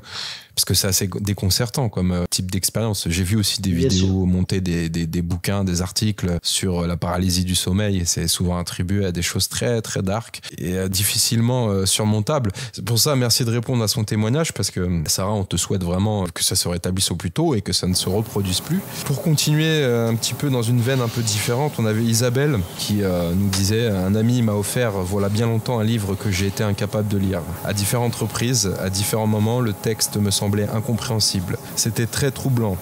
Le sujet m'intéressait pourtant, la mystique égyptienne, et je suis archéologue. Je sentais que je ne pouvais pas le donner. Je l'ai jeté tel quel dans le feu et il s'est consumé instantanément. Et là, elle faisait référence au fait que, encore une fois, par rapport à notre intuition, par rapport aux synchronicités qui se présentent à nous, au ressenti sur le moment, on choisit une direction ou une autre. Et toi, tu parlais d'un bouquin que tu n'avais pas réussi à lire, en l'occurrence. Que d'autres internautes sont venus aussi indiquer dans les commentaires en disant qu'ils n'avaient pas réussi à le lire. Est-ce qu'on peut en parler un petit peu aussi davantage? Est-ce que tout le monde a accès à cette capacité à ressentir sur le moment une sorte de fêlure? Tamara disait tout à l'heure que c'était dans le positif que ça marchait, dans le négatif ça marchait pas trop. Alors fêlure, ça veut dire que la fêlure qu'on n'arrive pas à lire, ou quelle est la fêlure? La fêlure, oui, voilà, une sorte de blocage instantané, on est figé. Alors, et puis on ne le fait pas. Alors, pour moi, c'était pas un blocage instantané, c'est dans ma liberté de corps, je le refermais. Comme si dans mon intelligence, il y avait une autre intelligence qui refermait. Et j'appelle cela la protection spirituelle. Je suis pas du tout dans les facultés, là. Je parle de protection. Je vais donner un autre exemple. Un jour, je suis avec des amis, on marche sur les quais Saint-Michel, à Paris, et je m'arrête. Et donc, je sens bien que mon corps est à moi, il n'y a pas de souci pour ça. Et je me dis, mais pourquoi je m'arrête? Et je regarde à gauche, je regarde à droite, je regarde par terre, je regarde en haut. Et effectivement, il n'y avait même pas l'ombre de quelque chose qui m'aurait montré qu'il y avait quelque chose. Et en fait, l'un des bouquinistes, vous savez, les gros trucs verts où ils mettent leurs livres qu'ils vendent ou leurs cartes, eh bien, avait laissé, il y avait une barre en métal, comme ça, avec une pointe qui était là. Et je me serais avancé de 5 cm, je me déchirais le front, quoi. Et en fait, on est protégé. C'est une protection. Alors, pourquoi certains sont tombés dedans et se sont fait piéger par ce genre de livre, pour revenir au livre? Ils n'étaient pas protégés? Eh ben, je pense qu'ils étaient moins protégés. Je pense que, et pour moi, je reviens sur une clé qui est essentielle pour tout, pour que ce soit le voyage astral, le spirituel ou quoi, le chemin de vie, le cœur, la clé de tout, c'est l'intention.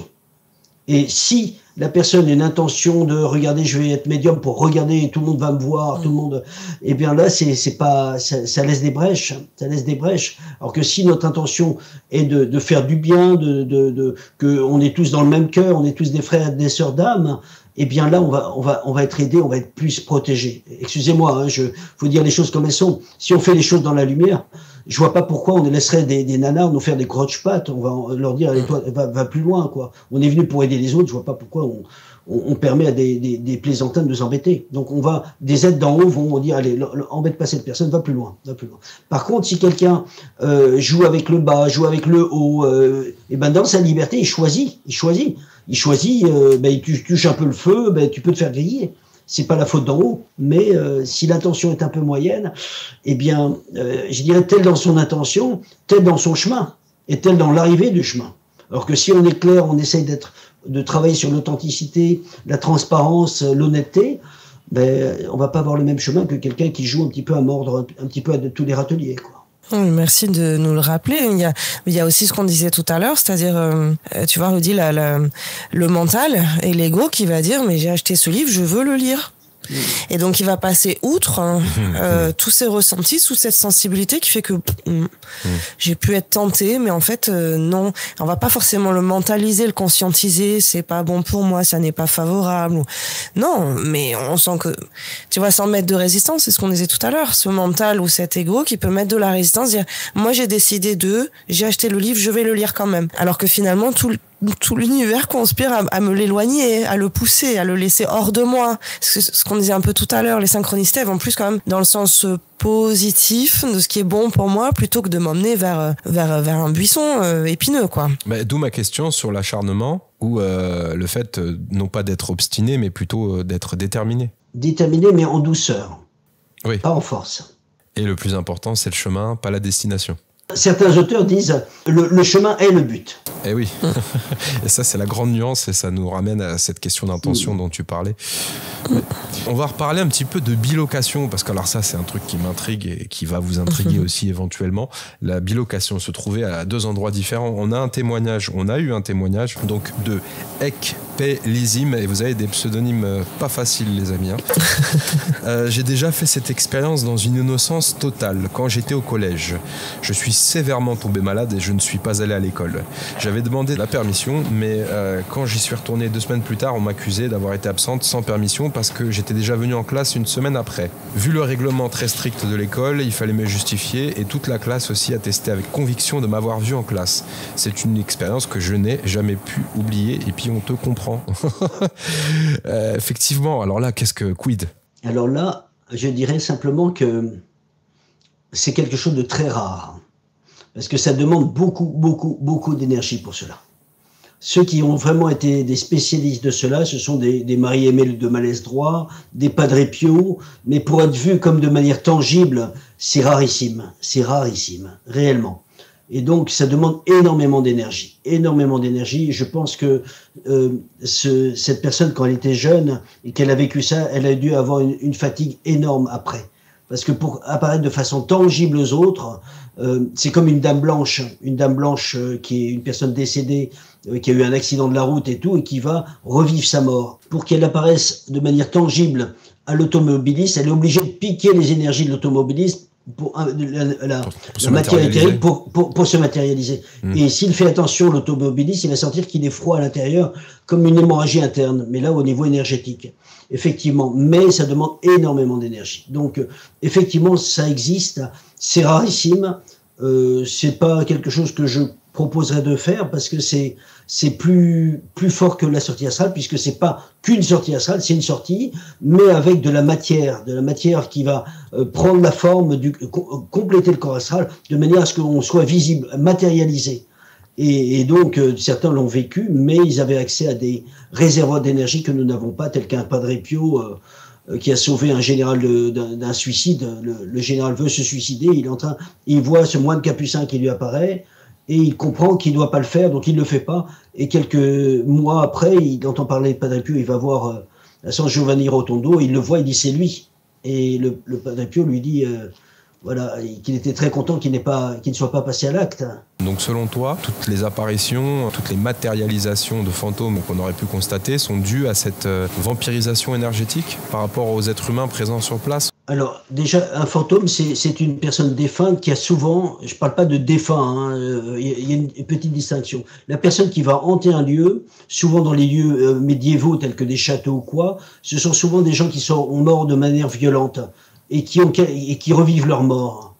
Et pour que ces personnes apparaissent au niveau de la vision, 2 choses, où la personne est dans un rayon de pleine lune et ça peut faire apparaître le fantôme, effectivement, la pleine lune, pourquoi on dit on voit les fantômes ou les loups-garous, etc., bon, c'est un peu imagé, mais effectivement, en pleine lune, on peut voir le fantôme. Deuxièmement, s'il nous prend de l'énergie, eh bien, le fantôme peut nous apparaître. Mais s'il est là, il peut passer, on peut ne pas le voir parce que voilà, il est en général invisible. Le défunt qui est décédé, il va pas faire forcément le même trajet que le fantôme, alors que le fantôme va avoir une habitude de passer dans le chemin de ronde d'un château, etc., à telle heure, etc. Il va répéter comme un rituel. Il va s'enfermer dans ce rituel pendant des dizaines, voire même des centaines d'années. Alors qu'un défunt va être là, il va changer de lieu, il va aller un peu plus loin, voilà. C'est vraiment intéressant de constater à quel point les intervenants de cette vidéo se proclament tous être du bon côté de la création, dans l'équipe des gentils, dans l'équipe de la lumière. Il y aurait donc les méchants et les gentils, et eux, bien entendu, ils appartiennent à l'équipe des gentils. Ouf, on est rassurés. Alors, je voudrais préciser une chose qui est importante.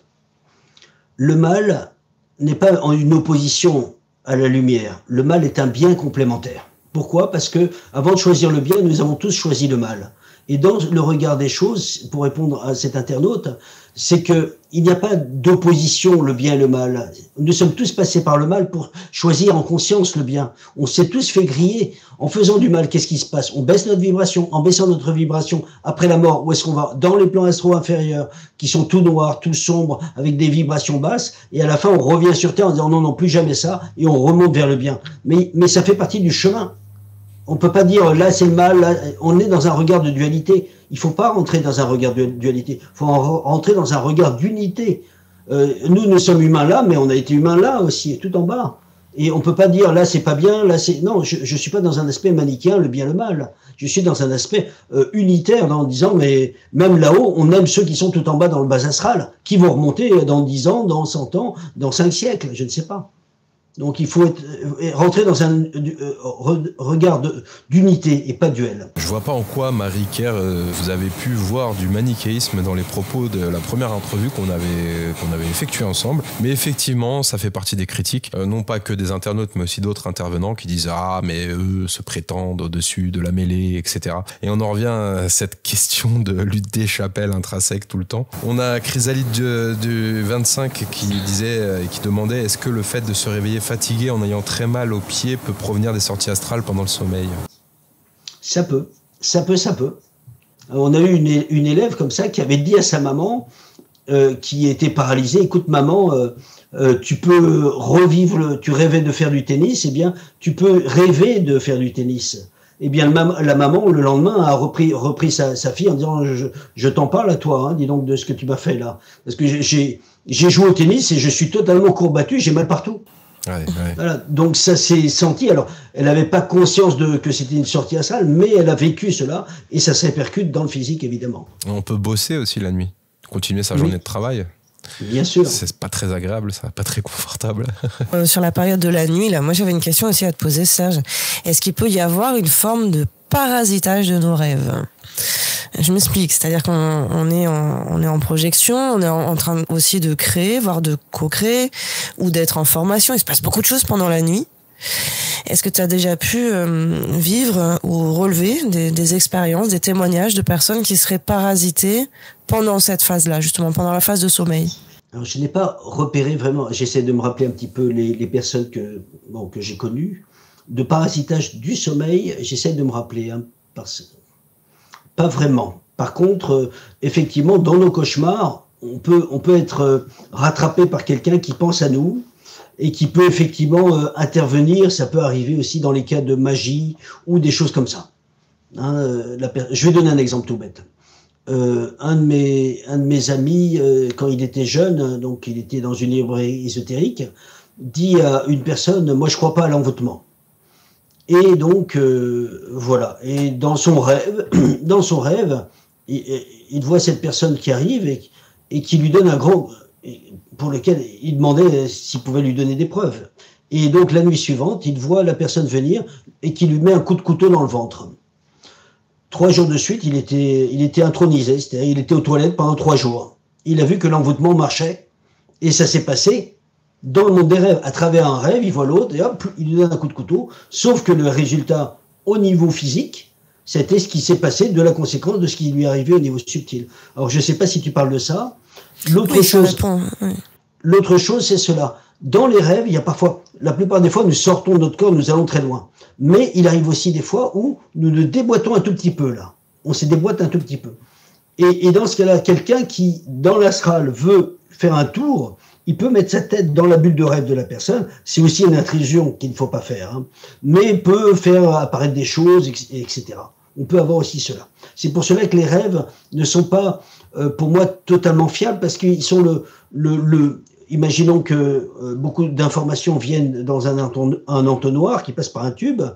Eh bien, il y a les besoins physiologiques. On a oublié d'aller aux toilettes, d'aller uriner, donc notre corps astral va chercher des toilettes toute la nuit. On a oublié de boire, c'est pareil. On a aussi le corps astral le message du corps astral qui peut nous transmettre quelque chose. Notre partie supérieure qui a un message à nous donner. Quelqu'un qui veut nous envoyer un message télépathique, vu qu'on est ouvert, on peut le capter aussi. On a énormément de choses. En plus de cela, sans compter que le corps causal peut sortir, le corps mental peut sortir, et toutes ces informations venir, et le cerveau va faire un tri.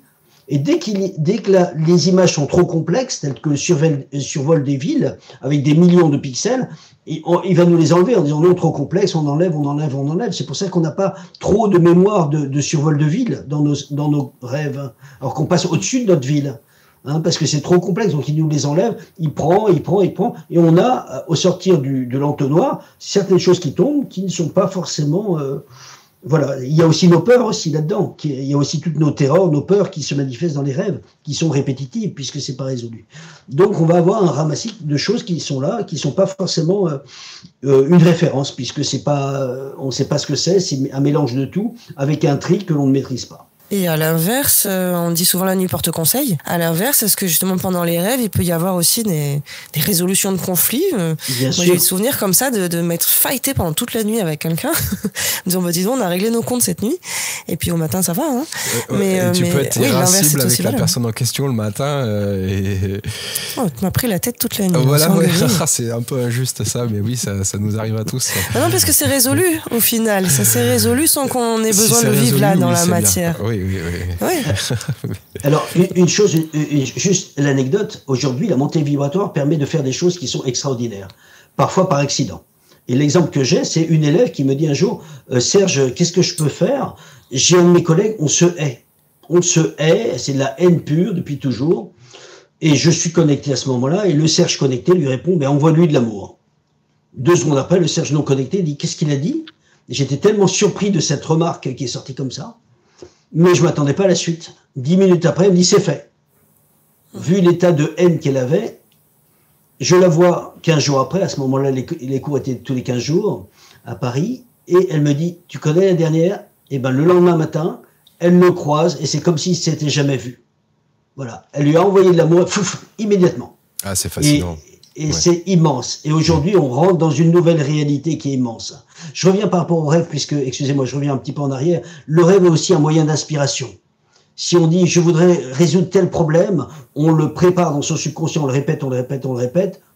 Si on veut apprendre en disant, j'ai besoin d'apprendre sur cela, certains mettent parfois leur livre sous l'oreiller. Bon, parfois c'est un peu dur, l'oreiller dessus, hein, c'est mieux parce que le livre, ça peut faire un peu un front plat en final. Mais il se passe bien des phénomènes de ce côté-là. Notre subconscient peut aussi être une aide pour l'intégration ou pour l'inspiration, etc. Et les proches, les défunts qui viennent nous rendre visite pendant nos rêves. Alors déjà, si un défunt est dans une chambre, eh bien on ne dort pas. Le corps éthérique va être de garde, il va dire il y a quelqu'un. Voilà, faut le savoir. Mais dans le rêve, par contre, j'entends. Dans le rêve. Alors, on peut avoir la visite de défunt, mais il faut savoir une chose, c'est qu'en général, c'est pas le défunt qui vient nous rendre visite, c'est nous qui sommes libres d'aller là où on veut, et on va rejoindre le défunt. Pourquoi? Parce que les défunts sont en général entre guillemets, bien sûr, à mettre avec des pincettes, mais souvent moyennement évolués. C'est-à-dire qu'ils ne savent pas partir de leur plan pour aller dans un autre plan. Alors que nous sommes en voyage astral, on pense aux défunts, on est à côté. Alors que certains sont totalement, je dirais un petit peu dans l'astral moyen, ils ont leur monde là, etc. Et nous, on peut leur rendre visite. En général, c'est plutôt ça qui arrive, si vous me permettez. Je suis sûr qu'il y a des exceptions, évidemment, mais la plupart des fois, c'est nous qui allons vers le défunt et pas le défunt qui vient vers nous. Bah, pour ma part, je le fais de temps à autre, et en me réveillant, je me dis, mais oui, cette personne est morte. Mais pendant mon rêve, elle est tout ce qu'il y a de plus vivant, et il y a un certain réalisme, en fait. L'invisible est réaliste. La différence entre le vivant et la personne défunte, c'est que la personne vivante a toujours son cordon d'argent qu'il rattache au corps physique. Les défunts n'en a plus. Mais on est dans la réalité du plan d'après, c'est tout. Eh ben, en parlant de rêves, on a Mirabel qui nous disait: j'ai des rêves. Quelquefois, avant de me coucher, je demande à voir ma grand-mère, mon amoureux, mes frères et dernièrement ma chienne qui nous a quittés vers les fêtes. Dans ceci, lorsque je me réveille, c'est différent d'un rêve normal. J'ai la sensation d'avoir touché ma grand-mère, comme si sa chaleur était toujours sur mes mains, d'avoir reçu des câlins, de l'amour. Ça fonctionne avec mon amoureux, qui est porté disparu, et c'est à cause de nos conversations dans ces pseudo-rêves que je me dis qu'il est décédé. Le voyage astral n'était pas son truc à l'époque où je l'ai perdu. Ça ne fonctionne pas avec mes frères. Je crois que ce sont une sorte carrément des anges. Vous qui allez dans le monde astral, vous êtes d'accord que c'est possible ou c'est juste un ressenti à votre avis? C'est totalement possible. Et tous ceux qui ont eu une personne qui est proche, qui est partie sur l'autre plan ou quoi, ont plus de facilité à sortir de leur corps, de par ce biais-là, parce que le corps astral est le corps émotionnel. Et donc, il n'y a rien de tel qu'un appel émotionnel pour sortir. Donc, la personne a une motivation qui est au-delà de toutes les motivations. Évidemment, c'est possible, bien sûr. Eh ben, c'est réconfortant, c'est magique même, j'ai envie de dire. On a Chrysalide 25, non, autant pour moi, Titana Saint-Martin, merci pour vos pseudonymes, encore une fois.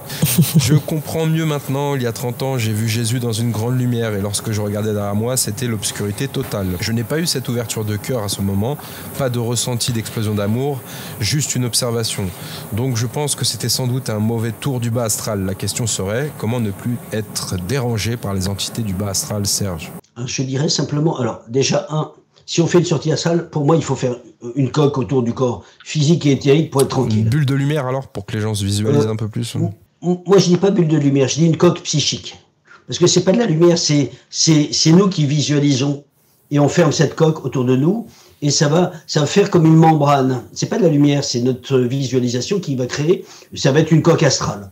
Et donc, ça c'est une chose. Et pour la personne qui a peur et qui sort de son corps mais qui a peur, elle peut créer, alors déjà la coque numéro 1 va être pour protéger le corps physique et éthérique de toute intrusion d'une entité, déjà et si la personne sort de son corps, si elle a peur, le corps astral peut avoir lui aussi une coque, comme j'ai écrit ça dans mon deuxième livre, comment percevoir et agir sur les mondes subtils. Et donc, on peut faire une coque aussi sur le corps astral, comme ça, il n'y a aucun danger. On sort, on a une coque pour le corps astral, et le corps physique et éthérique sont tranquilles. Si on a un être de lumière tel que le Christ, par exemple, qui nous apparaît, on doit être avoir un cœur qui est totalement dilaté de joie et d'amour. Si on sent que, en apparence, c'est lui, et notre cœur ne frémit pas d'amour et voilà, on est subjugué par cette vibration, eh bien, c'est que c'est quelqu'un qui, dans la tradition, comme on dit dans la tradition, a pris le manteau du maître. Et astralement parlant, comme je l'ai dit tout à l'heure, n'importe qui peut prendre le manteau d'un autre. Et parfois, il y a des lois, il y a une erreur qui se fait. Mais rappelez-vous l'histoire du canard. Eh bien, la personne peut prendre la forme d'un colvert. Et il a la taille d'un petit colvert, il marche comme un colvert, et voilà. Et pourtant, c'est un être humain. Et bien, n'importe qui peut prendre le visage de n'importe qui, et la forme de n'importe qui. Mais si notre cœur ne frémit pas en disant « Ah, c'est lui », et toutes nos cellules s'allument, si c'est pas le cas, ben, c'est pas lui. Donc voilà, tout simplement. Et dans ce cas-là, on lui dit au nom de la lumière, va-t'en, une fois, deux fois, trois fois. Au bout de 3 fois, il est obligé de partir. Mais ce n'est pas l'être, ce n'est pas la personne dont on parle. Donc c'est toujours la même boussole ultime, le cœur, le ressenti, pour pouvoir vraiment trancher dans le vif. Totalement. On a Douglas qui disait attention à ne pas sous-estimer l'état de nos fréquences qui sont basses, même si relativement à des années précédentes nous avons monté en fréquence. Entre la tranche de fréquence de notre densité actuelle et celle des vrais êtres de lumière, il y a de la marge pour d'autres entités. C'est cette tranche de fréquence de l'entre-deux, dans cet espace fréquentiel, il y a tout un zoo qui s'est joué avec les masques et nos croyances. C'est marrant, ça rejoint, quelle belle synchronicité, ça rejoint exactement ce dont on parle. Ce n'est pas parce qu'on croit être en communication avec un être de lumière que cette entité est vraiment ce qu'elle prétend. Une fois que nos fréquences auront atteint cette tranche intermédiaire, on pourra voir la vérité de ces choses. Cela deviendra une évidence sans avoir besoin de s'appuyer sur des dires d'autres personnes. Il est important de ne croire personne, ni ce canal, ni un autre, mais de soi-même écouter son propre cœur, ressentir si une information vibre, résonne avec son cœur et expérimente. Et alors à ce moment-là, qu'est-ce qu'on fait les amis? Parce qu'on est sur une chaîne où on parle de spiritualité, où on reçoit des médiums et où on parle, entre guillemets, de prédiction quelquefois. Est-ce qu'il faut pas tout simplement, en plus de jeter notre télé par la fenêtre, bon ça c'est fait depuis il y a 15 ans, jeter notre ordinateur aussi, et notre portable et nos tablettes? Je pense qu'il faut quand même rester dans le vent. Il faut rester à jour. Faut pas, on n'est pas des quakers qui se referment sur, voilà, qui ne s'ouvrent pas vers les autres. On doit avancer. La vie nous pousse à avancer et on doit rentrer dans une ouverture avec le monde et un contact avec le monde sans en être imprégné, sans en être piégé. C'est ça qui me paraît important.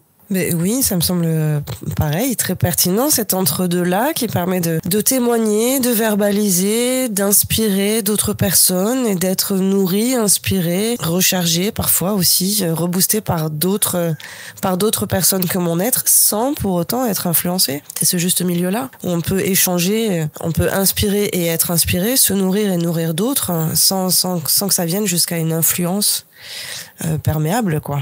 C'est vrai qu'on en revient dans ces conversations, on en revient avec ce même point de discernement, hein, de finalement ça se passe à l'intérieur, de tout part du cœur, de l'intention, mais aussi de la fréquence et ce discernement qui devient de plus en plus subtil. C'est pas par le mental, c'est pas par du verbal, c'est pas par des preuves, c'est pas parce que je vois, c'est pas parce que j'entends, c'est ce que ça me crée à l'intérieur. Ce qu'on disait aussi précédemment, soit ça m'ouvre, soit ça me ferme, soit ça m'est bénéfique, soit ça crée, soit ça détruit. C'est assez basique finalement. Donc ce discernement, il devient de plus en plus, il me semble, accessible à tout le monde, si tenté qu'on lâche un petit peu justement sur cette notion de preuve, de matière, c'est lui il a dit ça et du coup moi je crois ce qu'il a dit, je l'ai vu de mes propres yeux donc c'est forcément vrai. Ça nous demande un vrai travail quand même, hein, pour remettre les boussoles, la boussole différemment et non pas tout le temps sur ce curseur extérieur. Totalement. Totalement. Et je reprends par rapport au cœur. Pour la personne qui a parlé de l'apparition, voilà, du Christ, on voit bien que même la vision est piégée. Même la vision est piégée. Et donc c'est le cœur qui est le déterminant. Alors toi, Serge, j'ai vu que tu cherchais un petit peu à t'éloigner de ce thème, de cette thématique qu'est le voyage astral. Ça fait quelques décennies maintenant qu'on te sollicite énormément sur ce terrain-là. Toi, ta mission principale maintenant, c'est vraiment d'ouvrir les gens à s'éveiller spirituellement, d'ouvrir leur connexion psychique, parapsychique, de démocratiser ça. Quand une personne ouvre ses facultés, eh bien sa mission spirituelle passe à un autre niveau. C'est-à-dire qu'elle va faire beaucoup plus de bien. Aujourd'hui, on a une planète qui est en train de, je vais dire les mots, qui est en train de partir, qui est en train de mourir. Heureusement, on n'est pas les seuls à nettoyer, on n'est pas les seuls, il y a aussi d'autres êtres qui aident la Terre pour que ça n'arrive pas. Mais quand on entend que 30% des coraux australiens sont morts, quand on entend qu'aux Maldives c'est pareil, quand on entend qu'un peu partout au niveau de la planète, eh bien faisons la corrélation au niveau par rapport à un être humain. Si on vous dit la personne a un cancer de la moelle épinière, qu'est-ce que vous pensez? Là vous dites aïe aïe aïe, et bien la Terre elle a un peu ça. Et aujourd'hui, on est devant un moment difficile, vraiment. Voilà, il faut vraiment. Et donc, il faut rentrer sur une ouverture des facultés qui va permettre de faire beaucoup plus de bien que ce que l'on ferait si on n'avait pas ces facultés. Dans une vie normale, on aide peut-être 40 personnes qui nous entourent. Mais quand on a des facultés psychiques et spirituelles ouvertes, eh bien, on peut aller se proposer à aider la Terre. Et c'est ce que l'on fait, on fait de l'aide à la Terre, c'est-à-dire qu'on envoie notre corps astral au tout début vers le centre de la Terre, quand c'est fait, qu'on a été scanné et que la Terre nous a accepté, on lui demande de nous affecter un de ses esprits supérieurs, et on est projeté dans un lieu, et on va vraiment faire beaucoup plus de bien. Et là, on change d'échelle, on va visualiser que dans le subtil, on va altérer les plastiques, par exemple, dans les océans, ou quoi. Et qu'est-ce qui se passe dans le subtil? Eh bien, les molécules des plastiques vont se trouver altérées. Donc quelque chose qui demanderait 400 ans pour être décomposé va demander peut-être, je vais dire n'importe quoi, 40 ans. Parce qu'on a altéré l'aspect subtil de la chose. En atteignant l'aspect subtil, ça va se dégrader dans la matière. Et donc en agissant ainsi, on aide la Terre à se nettoyer. Et donc, combien de personnes on aide en faisant simplement une mission d'aide à la Terre? Est-ce que c'est 10, est-ce que c'est 20 ou est-ce que c'est 7 milliards? Donc on passe pour moi à une mission supérieure. En plus de cela, en ouvrant la clairaudience, on va entendre les guides spirituels qui vont parler. Quand quelqu'un nous pose une question et qu'on est en lien avec les guides, on va lui donner sa réponse. Et donc là, c'est immense. L'autre connaît sa réponse et va directement sur son chemin. Si on voit en clairvoyance, on peut guider, on va avoir une intuition qui va nous donner les bonnes clés. Et donc, tout le monde y gagne là-dedans. Et en plus, c'est une joie quand les gens ouvrent leurs facultés. Je suis en joie de voir ça, en joie. Parce qu'on voit, les gens disent « Ah, moi aussi, Ben oui, mais tout le monde. On est tous des êtres spirituels. Il n'y a pas de personne, c'est pas un don, c'est une faculté qu'on a tous. Mais tant qu'on croit qu'on ne l'a pas, on ne l'a pas. On n'a pas ensemble. » Quand tu parles de ce problème par rapport au plastique dans la mer et par rapport à la disparition d'une multitude d'écosystèmes sous-marins, par exemple, si je te mets un militant associatif de Sea Shepherd, par exemple, une association qui milite pour sauver les baleines, ils sont très très actifs sur le terrain, ils te répondront peut-être oui, c'est perché ça. Quel est le juste milieu avec le rayon d'action qu'on peut aussi employer dans la matière? Le problème des gens qui disent que c'est perché ou c'est pas perché, c'est que souvent ils voient pas plus loin. Ils voient l'aspect, c'est pas matériel, donc forcément c'est perché. Ils voient pas que même la Terre a un côté subtil. Ils voient pas que la Terre a une vibration et que aujourd'hui, si on se sent mal, c'est que la vibration de la Terre a baissé en 40 ans. Ils voient pas ça. Et pourtant, ils le ressentent. Et aujourd'hui, il y a beaucoup de choses que les gens disent, je ne le vois pas, donc je le crois pas. Et pourtant, ils croient en la musique puisqu'ils l'entendent. Ils croient dans le vent puisqu'ils le ressentent, mais ils ne le voient pas.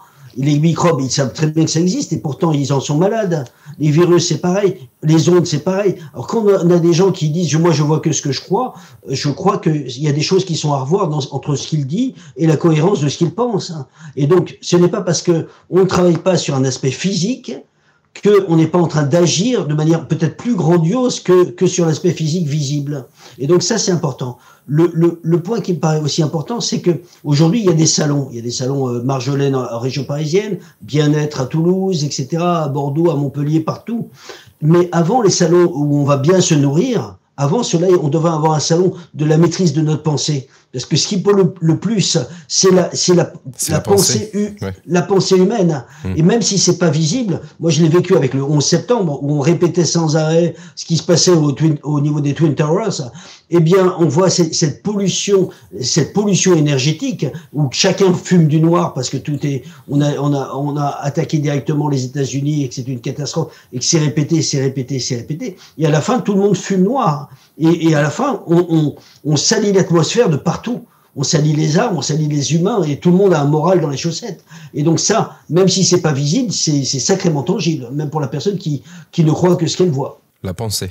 On pourrait conclure sur ce mot-là. La pensée dirigera notre destin. Mais si c'est pas rattaché au du mental, il faut faire cette distinction, et ouais. Effectivement. Par rapport à ce qu'on évoquait là, par rapport à l'état des océans, par exemple, et l'exemple que tu donnais sur Sea Shepherd, on a besoin des deux. Et peut-être rappeler aussi que l'information, elle est présente déjà dans le subtil avant d'arriver dans la matière. Donc, ce que tu nous donnais là comme piste, je trouve ça hyper inspirant aussi. C'est-à-dire même si on se reconnaît pas du don, de la faculté quelconque, ça nous empêche pas peut-être chacun d'être en conscience et de se brancher justement au niveau du cœur et d'être déjà créateur du monde de demain, créateur de soit le changement que tu veux être pour demain dans le monde, hein, comme on disait. Par rapport à ces sensibilités-là, qu'est-ce que tu peux nous donner peut-être comme petit levier, comme petit... tu vois, quelque chose qui peut nous réconforter un petit peu, parce qu'on entend beaucoup les gens qui sont justement dans cette comparaison et qui séparent les humains en deux, ceux qui ont des dons et ceux qui en ont pas.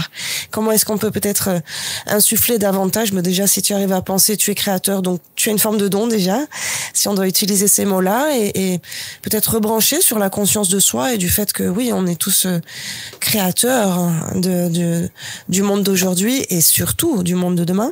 Je dirais déjà en premier lieu, ce sont pas des dons. Je sais que ça déplaît certains. Pourquoi ? Parce que eux, ils sont doués effectivement, mais que cet aspect d'être doué vient de vie antérieure où ils ont pris de l'avance par rapport à tout le monde. Et c'est très bien, j'en suis heureux pour eux. Mais dire moi j'ai le don, toi tu l'as pas, ça voudrait dire qu'il y a des esprits qui ont un truc qui s'appelle la clairvoyance, la clairaudience. Non. Et il n'y a pas les moldus. Non, il n'y a pas les moldus. Alors, là, nous sommes avant tout un esprit. Cet esprit voit au niveau astral le passé, le présent, le pseudo-futur, à travers les obstacles, entend les mondes, entend les plans astraux, les dimensions ou quoi. Il peut sortir, etc.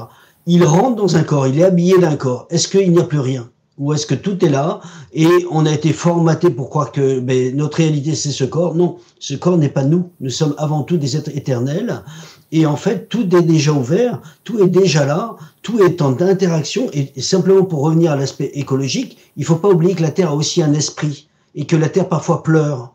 Et on a aussi une demande de la Terre qui a besoin que bien des êtres, souvent ce sont des êtres féminins qui prennent la Terre dans leur cœur et qui la réconfortent. Et ça aide réellement la Terre à passer parce que la Terre pleure, ce sont les élémentaux qui sont en colère. Les élémentaux du vent, des tempêtes ou quoi. Il y a énormément, comme si on avait une révolution même au niveau des élémentaux. Donc il faut savoir, il faut être dans cette interaction avec la vie, avec toutes ces formes visibles et invisibles, dans ces ouvertures. On la voit dans tous les chamanismes mondiaux, mais il faut ne pas rester cantonné juste à la matière, pas plus, parce qu'il y a d'autres choses qui se font plus loin. Et donc, je reviens par rapport à ça. Donc, être connecté, être dans l'authenticité, mais l'ouverture, pardon. Et qu'est-ce que tu disais, pardon, Tamara, tu parlais de quelle chose? Du pouvoir de création, c'est-à-dire que justement, derrière ces étiquettes très clivantes de don ou de pas don, peut-être de ramener un petit peu en conscience le fait que tout le monde est doté de son pouvoir de création et comme on disait, en termes de pensée et de fréquence. Alors, juste pour préciser, moi-même, je suis l'exemple type du non-don. C'est-à-dire que quand j'étais chez Raymond Réan, il n'y avait pas encore la montée vibratoire, pour laquelle tout le monde ouvre facilement. J'ai mis 6 à 8 mois à ouvrir. Je voyais rien, j'entendais rien, je percevais rien. Et à ce moment-là, les énergies, on les ressentait pas. Il n'y avait pas de livre sur les énergies. Et j'étais vraiment le mauvais élève, ou l'élève lambda, basique. Et quand je suis arrivé au premier cours, j'ai dit « Oh, mais il y a des gens qui voient, donc ça existe ». Et s'ils voient là, bientôt ça sera mon tour. Donc j'ai pas pris le demi-verre vide en disant eux ils sont forts donc moi je suis pas bon donc ça sera 0. Je me suis dit ça existe donc tôt ou tard un jour voilà. Et effectivement j'étais pas doué, mais à un certain moment avec les exercices les plus adéquats on ouvre et ça s'ouvre. Aujourd'hui, la montée vibratoire fait que, je dirais presque 2/3 ouvrent en un coup, quoi, alors qu'on est un exercice. Avant, on n'avait pas ça. Donc, on bénéficie aujourd'hui d'une montée vibratoire formidable, comme si on montait dans un ascenseur à très grande vitesse. Donc, mais ce ne sont pas des dons, je le répète. Voilà, il faut vraiment le répéter, parce que c'est une vieille affirmation qui disait je suis médium héréditaire. Non, l'hérédité ne passe pas par le corps physique, elle est dans l'esprit et elle se transmet pas d'esprit à esprit, elle se transmet à travers une expérience que l'esprit a dans les mondes où qu'il vient ou qu'il a ou quoi, un grandissement des antennes, etc. Voilà. Oui, et puis on a déjà des clivages partout, des clivages politiques, des clivages sociétaux. On va pas nous rajouter ce clivage du moldu et de l'être de lumière. Mais c'est une illusion de pouvoir sur les autres. Moi, j'ai des dons. C'est une illusion. Mais là, mais je reste quand même toujours avec ma question. Dans le monde de demain, et si tous les enfants apprenaient à l'école, plutôt que d'apprendre les guerres, d'apprendre l'école d'Harry Potter, être sensible à leur faculté, à ce que c'est qu'un corps humain, et tous ces mystères, et justement tout ce qu'il y a comme faculté dormante, ça nous donnerait quoi l'humanité de demain? C'est en ça que je tendais un peu de dire, mais alors du coup, il n'y a plus de guerre là sur un monde comme ça où tout le monde est réceptif et ouvert. Quand on voit les mondes d'où viennent ces enfants, tout est harmonie. Tout est harmonie. Ils ne comprennent même pas qu'on se bat dans une cour de récréation de maternelle. Pour eux, c'est déjà incompréhensible. Ils pleurent là où les autres ne pleurent pas. Et en fait, la Terre monte en vibration. Dolores Cannon dit c'est tous les 100 000 ans qu'une planète passe dans une autre dimension. Et là, on est en train de monter. Effectivement, on va atteindre un niveau de la Terre où ça va être un petit paradis. On est en train d'y rentrer. Mais en attendant, il faut que, vu que la Terre qui monte en vibration, toutes les vieux trucs, tout ce qui est sale est en train de se décomposer, même si on nous dit si ça tient, regardez bien, tout est là. Non, tout est en train de tomber tout doucement, mais on le voit pas. Et les gens voient que ils n'y croient plus. Ils ont besoin d'autre chose, c'est pour cela que dans l'inconscient collectif, qu'est-ce que nous voyons? Eh bien, nous voyons la réalité au niveau subtil par rapport à ceux qui l'aperçoivent. On voit qu'on parle des voyageurs du futur, on voit qu'on parle des gens qui ont des super dons, des super pouvoirs, pardon, pas dons. On voit le Spider-Man, mais on voit que l'inconscient collectif, où les êtres humains ont besoin de rentrer dans un autre monde. On voit Avatar, effectivement, on est en train d'avancer vers cela. Ce qui n'était pas le cas il y a 20 ans. Et là, on est vraiment à l'unisson sur cela. Et il y a tellement de phénomènes subtils que l'on ignore qui sont en train de se passer sur Terre, qui nous montrent que, effectivement, on va allègrement vers quelque chose de beaucoup plus grand, beaucoup plus beau. Mais le goulet d'étranglement, c'est que, je prenais l'exemple lors d'une interview il y a quelques jours. C'est comme si notre maison a la mérule ou a des termites partout. Qu'est-ce que l'on fait? Est-ce qu'on essaie de colmater, de mettre un petit peu de plâtre par là, un BA13, un petit peu, ou qu'est-ce que l'on fait? Mais il faut, à un certain moment, faut non seulement enlever, il faut enlever la fondation qui est peut-être pourrie, et on va refaire quelque chose de sain et de propre. Et je crois que malheureusement, on est au bout d'une impasse humaine, mais l'homme fait partie de ce chemin, c'est pas un problème. Eh ben, on finira sur ces propos pleins de sagesse. Merci beaucoup, Serge, d'avoir été parmi nous sur cette saison 2, d'avoir propagé ces ondes et ces vibrations positives à énormément de personnes, de leur avoir redonné espoir. C'est un petit peu aussi notre mission principale. Donc, un grand merci. Tamara, merci aussi pour ta présence. Merci Rudy, merci Serge. Plein de cotillons et de chamallows dans ton nouveau bateau. Merci à toi, je vais mettre des paillettes, de l'amour et plein de chamallows. Et en parlant de chamallows, je voulais remercier aussi également toute l'équipe qui nous a rejoints. Je voulais vous remercier, vous, les internautes, qui êtes de plus en plus nombreux. C'est hallucinant le nombre d'abonnés qu'on prend tous les mois. Tout le monde parle de shadow banning, etc. J'ai connu le shadow ban pendant plus d'une décennie à travers une multitude de projets, en commençant par Meta TV. Et là, on a une évolution exponentielle. Un grand merci à Yolanda qui nous avait suivis aussi initialement, qui nous a aidés, qui m'a accompagné dans la création de ce projet. Également à Pascal aussi, à Tamara qui est bien entendu au cœur du projet, et à tous les bénévoles, donc Arnaud, Caroline, Claire, Emmanuel, Esther, Gaël, Katia, Magali, Mélodie, Muriel, Nabil, Nolwenn, Rose, Sophie, Tania, et bien entendu notre ami, notre frérot Thomas, qu'on remercie aussi également d'être là depuis le début de l'aventure. On vous invite à tous vous inscrire sur la plateforme si vous êtes praticien quantique holistique. C'est encore le moment, c'est encore gratuit. N'hésitez pas à venir aussi jeter un petit coup d'œil sur le site par rapport à nos derniers articles et à notre actualité. On se dit à la semaine prochaine. À très bientôt. Ciao, ciao.